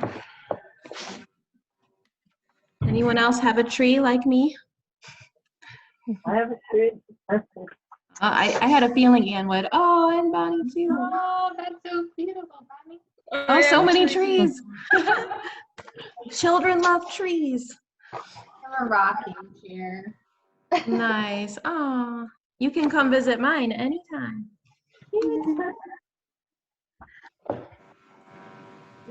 So one thing that's a part of this book while you finish up is the inner critical parent is as alive and sometimes a lot louder than the inner child. And sometimes that inner critical parent will sound an awful lot like your parents or whoever raised you. Sometimes it will sound like a very a you that is feeling a lot of pain, you know, a lot of a lack of self-acceptance, a lot of like, you shouldn't be eating that, you're already so fat, or you know, oh my gosh, you're shopping again, that's so irresponsible. You know, whatever that voice is for you, that inner critical parent is also someone that you can talk to. So I just wanted to add that in there. And kind of just an example of how this book looks on the inside. If you can see when it's scripting the ways, like this is the script for the angry child. So it's stuff like, hello, little girl, what's your name? And then she'd switch hands. My name's Alice. No, I'm Anger. I'm mad because they gave that name to my sister. Well, I can call you Amy. Would you like that? Yeah. How old are you? I'm 8 years old, maybe 5. You know, and then it goes through the script. What do you like to do? How do you feel when mom and dad fight? That kind of thing. So you might get an angry child, you might get a bubbly child. You might get a child you don't even hardly recognize as yourself because it's so long forgotten, you know? Okay. So I hope that you will utilize this therapy at some point and see how it feels for you. I think it's an awesome discovery. Well, that brings us to the tapping portion. So anyone that feels like they're tapped out, see what I did there? Anyone that's ready to go, feel free to leave if you don't want to do this portion, and the rest of us will just do the tapping. I know it's getting late. Imagine if we had been in person. This would have gone on forever. We would have had snacks. Okay, so I know some of you have already participated in tapping before. Casey, Bonnie, I think, oh, that was a neighbor. I thought I heard Lorelai for a minute. Okay. So I want to sort of just explain it for anyone that maybe hasn't done it before or isn't familiar with it. Tapping is the shorthand name for EFT, or emotional freedom technique. A lot of what we're going to be doing tonight is considered gold standard, except for that it is ideal to make your own script. I've done my best to make the script very like meaningful but vague, because everyone's childhoods are going to have been so different that it was really difficult to sort of come up with a way for us to do this as a group. because some people might say, I really hate my parents, and some people might say, you know, I really love my parents. It's difficult. So by all means, if you're able to sort of take this formula and do it yourself, or, you know, look into this more yourself, coming up with your own script that's most applicable to you is best. Now, EFT is a therapy in psychology, and it's beginning to have some spiritual applications as well, and some recognition for how it helps with spiritual aspects. But it's really based in psychology, and it uses, I'm going to try and explain this best as I can. I'm pretty tired. Sorry, guys. It uses the acupuncture points that go along the meridians per Chinese medicine throughout the body. In Chinese traditional medicine, we sort of have these lines, these meridians that are energy channels going through our body in this figure 8 pattern.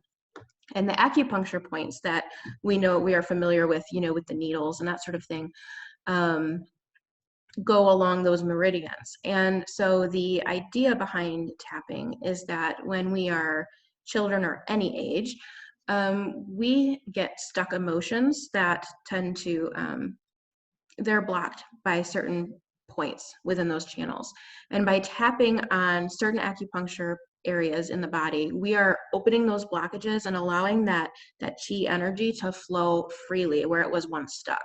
And so people have amazing results with this therapy in that they find problems that once were problems just don't feel that heavy anymore. Anything from emotional eating to certain anxiety or addictive behaviors. And I say certain, you know, things. Obviously, there are some elements of brain chemistry that attribute to certain conditions that I'm sure tapping really just can't help with. But in some cases, it can be amazing for releasing stuck resentment or stuck anger, I don't know why I'm so upset, but I just am. And when you're making your own script, it is okay to not know what the problem is, because at the beginning you kind of come up with like your phrase, your topic. And it's okay to just say, I'm angry, you know, and not know the reason why. The most important thing is that you are here doing this to release an emotional charge of some kind. And so it's very important to focus on the feeling and not so much your script and not so much your words. And it, you know, the words can be distracting sometimes. So if you just stay in that emotion that you're feeling, you'll begin to feel some of that intensity release.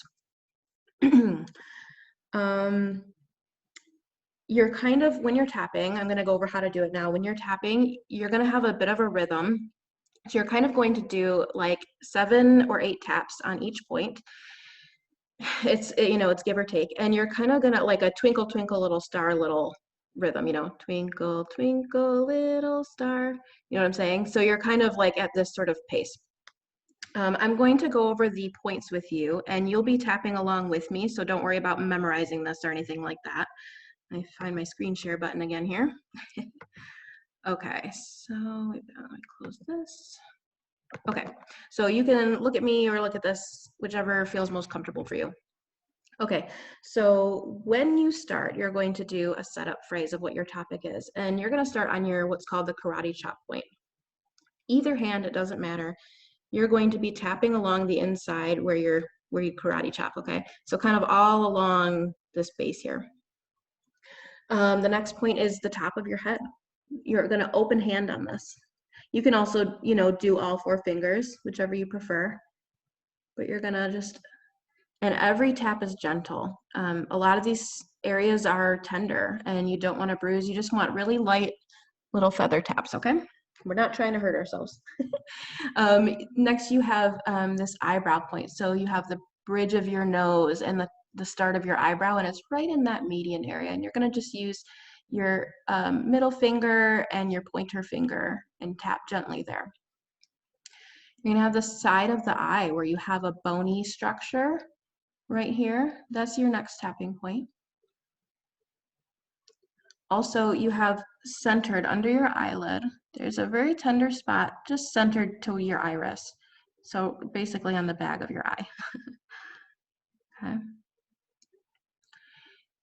You've got this middle section between your upper lip and your nose, right where those creases are. and right centered again in the indentation between the lower lip and the chin. Next, you're going to find this collarbone spot. You've got sort of a U shape here in this bone. You've got the sternum, you've got this collarbone. There's a sensitive area right in that U shape, and you're going to use that cupped C hand, like that, to kind of tap in that spot. Again, you can also switch to a flat hand. As long as it's gentle, it doesn't matter. And lastly, we're going to tap on the underarm, which is just about 4 inches under your arm, right at your bra strap level. Okay. So again, I'm gonna go ahead and there's lots of other points. There's like 400 points or something in the body. So those are just the upper half of the body is the most common ones to tap on for this particular therapy. So I'm gonna close this real quick. Okay. So feel free to just follow along with me.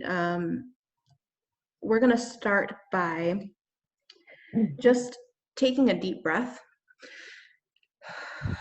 We're gonna just recenter to the idea and surrender that we're gonna be doing this therapy together. And I want you to sort of visualize your breath as like willow tree branches, just kind of flowing through your body freely. We can let it all go just for a minute to do this together. Now, I want you to consider the topic of childhood trauma in general. Trauma may feel strong for a lot of you. You might call it unresolved childhood pain. And I want you to decide your intensity level of how you're feeling about this. Right now, it might be pretty small because we've already been touching on this topic and sort of healing has begun for us, or it might be really big because we've been touching on this topic. So, you know, it just depends on your experience. And you can either use your hands and kind of, you know, is this much, or you can do a 0 to 10 scale. So, for example, I'd say for me right now, childhood stuff kind of feels like, I guess it's at a 6 right now. There's like things I want to say to myself and my child, and I realize how much I have yet to say to myself. So I feel like I'm like a 6, you know, 10 being the most intense, 0 being, I'm good, bro, you know. So decide for yourself and keep that number in your head. Okay. First, I want you to tap for 30 seconds with the C hand or the flat hand, either way, on your collarbone, on the collarbone point, the Tarzan point. Just focusing on the topic, childhood pain, unresolved issues, just focus on that.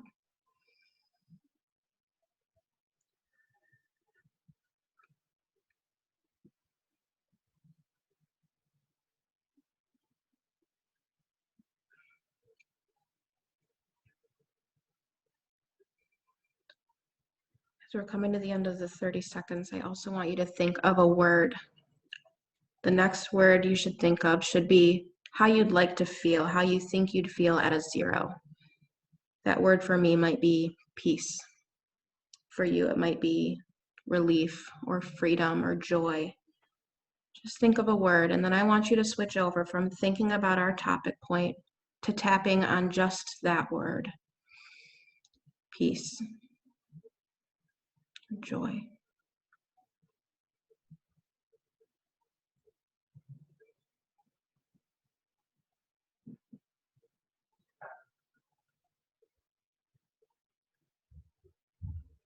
Okay.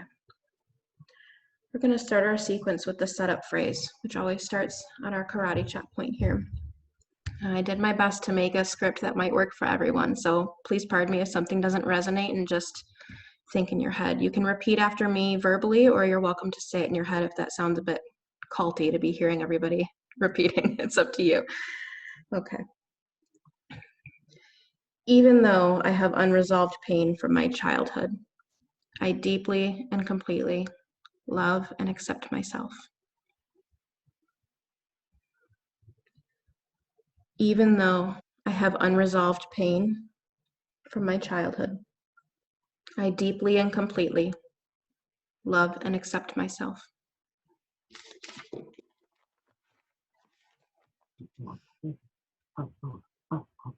Even though I have unresolved pain from my childhood, I deeply and completely love and accept myself.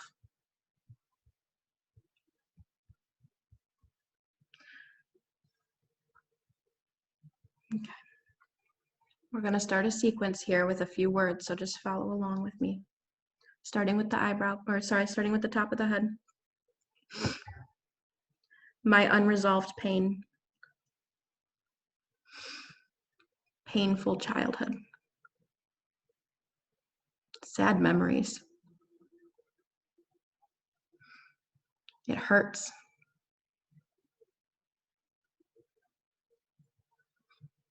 Frustrating.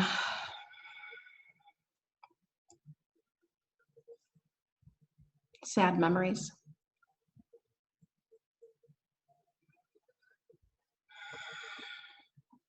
Unresolved pain.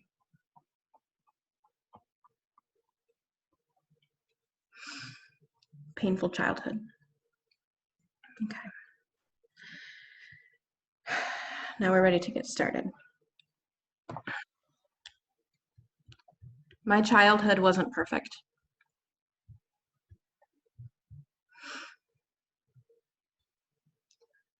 Sometimes I still feel angry at them. I feel guilty for feeling angry.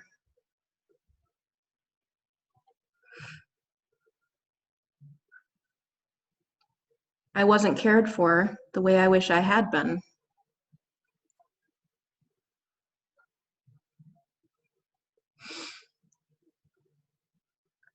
My inner child feels abandoned.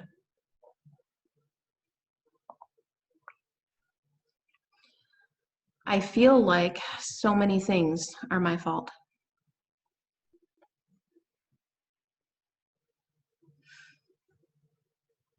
I am so sad sometimes.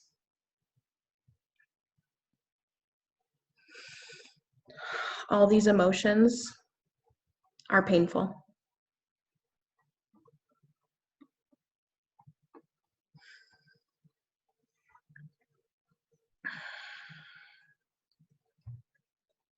These emotions feel heavy.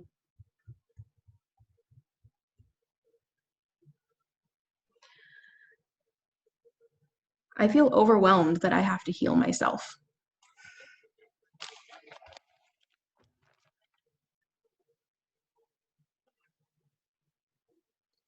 As a child, I was sometimes made to feel unworthy.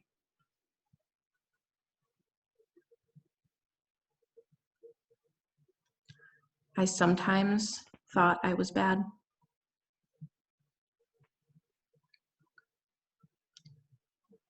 Sometimes I still believe I'm bad.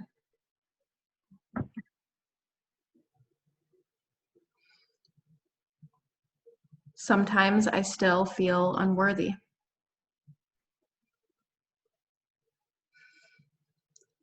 It's my responsibility to heal.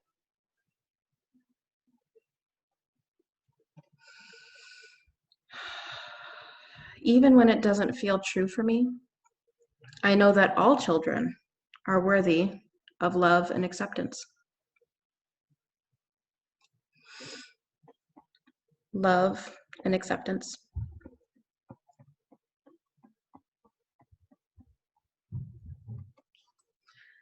I am also worthy of love and acceptance.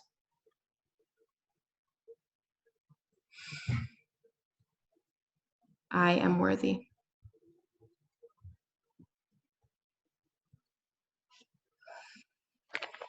Okay, now take a deep breath. Check in with yourself a little bit.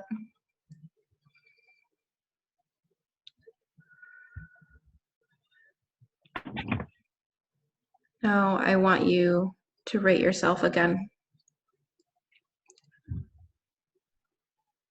Theoretically, your number has gone down to where you feel a little bit lighter from what you were feeling at the start. Maybe it's gone up, and that is a signal to you that there's a lot more that you can do with this and a lot more waiting for you. by releasing blockages. I noticed when I was doing some earlier that for me, it took me about 3 minutes of just sitting quietly to realize the number had gone down. Because right at first, you're still sort of in that emotion of release. And sometimes a release and rebirth can feel heavy. And yeah, after about like 3 minutes earlier on what I was tapping on, I think it might have been last night, it was on the noise. I was like, nobody stops talking. It's so loud here. I can't handle all the talking, you know. It took me a minute and I realized I actually do feel better. It's bothering me less, you know. So yeah, I hope that was meaningful for you a little bit. And if you've never done tapping before, I hope that you make a script of your own with the basic principle. Just to clarify, since I didn't really say, you sort of want to pick your topic and you always start with this point in saying, even though I fill in the blank, I deeply and completely accept myself or love and accept myself, because I know sometimes it can be really difficult to say that we love ourselves. And through time that we take, the self-care that we take in doing therapies like this and just spending time going inward and kind of diving deep into those shadows a little bit, in time it gets easier to say, I love myself. And sometimes, you know, maybe you have to lie for a little while and eventually you believe it, you know. So yeah, if you are interested in looking into this, again, this book is highly recommended on how to create your scripts, how to use the tapping points in different situations it applies to. That was Tapping into Wellness by Kathy Lynn Solomon. Also, you can find a lot of free resources with the tappingsolution.com with the Ordners. There are lots of free videos, lots of audio, things like that. There's also a documentary they made in 2009, which I've never personally seen, but I just wanted to put that out there, that is available. And also on YouTube, Brad Yates, Y-A-T-E-S, has a lot of free things on different topics that you can access if you'd like to. And that's about all that I have. Did anyone want to share anything real quick about the EFT before I finish up?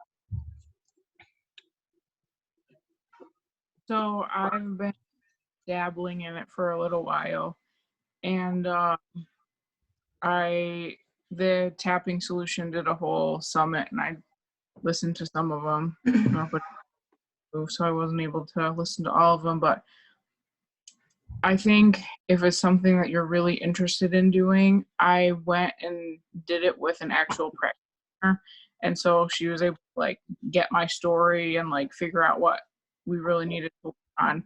And I've noticed that when I do it myself, I can feel almost the instant relief, but when I did it with the professional, it was crazy. It's hard to explain just how everything, like the specific topic we did, by the time we were done with the session, like I couldn't even recall the feeling that I had before I did it. Like it was, so for me, it was a specific situation where I was irritated with one of the kids and something that they did. And so I had to recall the exact feelings that I had. And then by the time we were done with it, I literally couldn't even bring that memory back into my mind. It just completely was erased from my mind. So That's awesome. And you can find practitioner listings online at emofree.com. I'm not sure if that's supposed to stand for emo free or not, but that's what it reads. So you can find lots of stuff there, different types of tapping information, newsletter, audio and video, and practitioner listings. So if you want to find a practitioner, you can find one on that website as well.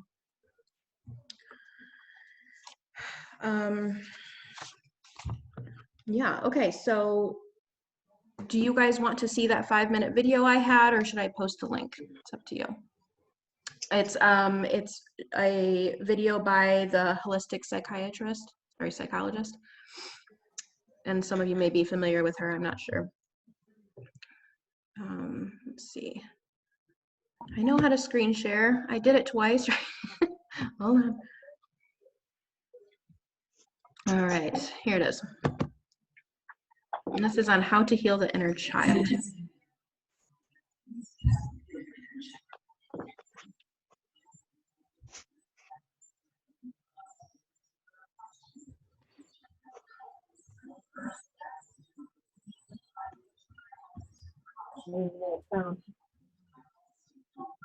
Yeah, it's not playing very good.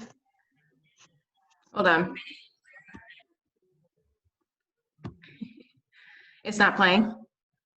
It's playing. It's just the sounds like the audio's off. It might be Okay. better. Yeah. I noticed that that's sort of a thing with Zoom, because when I did some practice ones, I was testing the sound for the ecstatic dance thing, and it was weird, like YouTube, like sounds coming from the computer weren't playing, which I forgot with this, but like when I put my phone up next to the microphone, it worked, but not playing from YouTube or anything. For the future, when you click the little share icon at the bottom of the screen and your little share screen pops up, and you can choose what screen you want to share. The very bottom in the gray bar, there's a box for share computer sound and optimize for a video clip. If Okay. you're sharing video, click those two things and then share. And then we hear like directly the video sound, like not through your computer speaker Gotcha. sound. Okay. So good for to the future, if you're sharing videos, that Yeah. makes it easier to hear. Okay, I'll post the link this time in the event, because it's just a YouTube. That's not what I wanted to do. Welcome to my email. Yeah, it's just a YouTube link, so I'll just post it later. Yeah, so I have an affirmation to leave you with, which I think is a super fun thing to do. I had started making affirmations for the walls, but you know, now I'm gonna keep them in the apartment, I guess. This is just today's reading from this book. And again, if anyone would like this daily read on inner child affirmations, let me know. So April 7th is about transitions, and it says, "Today I feel the stirring of new life within me," which is the affirmation. Natalie Goldberg writes about a teacher who called her aside one day and said, "Look under the desk. There's mud on the floor from their shoes. That's a good sign. It means spring." Transitions are not tidy. In early spring, winter still lingers. When the blanket of snow is finally stripped from the ground, brown grass and muddy sidewalks appear. But new life is stirring, and the ends of bare branches are tipped with small, hard buds. In early spring, I feel restless and vaguely uncomfortable, but I'm preparing for change, and the discomfort I feel is giving way to new growth. In my dysfunctional family, I felt constant discomfort. I had no stability with which to measure or predict change.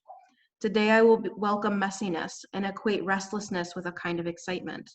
I feel secure in the working of my higher power. My potential is unfolding, and I feel new life stirring within me. That is all, guys. I'm so glad everyone was able to share a little bit, and that we all connected even in this strange new way. It's new to me anyway. And I look forward to doing this in person with you again. Yes, thank you. Thank you for having me. I enjoyed my first time. I'm glad you came. It's good to see you again. Yeah, you too. Two Feel like I'm eyes doing- this way, but This is my "Are You Afraid of the Dark" moment. I know this age group will remember that show.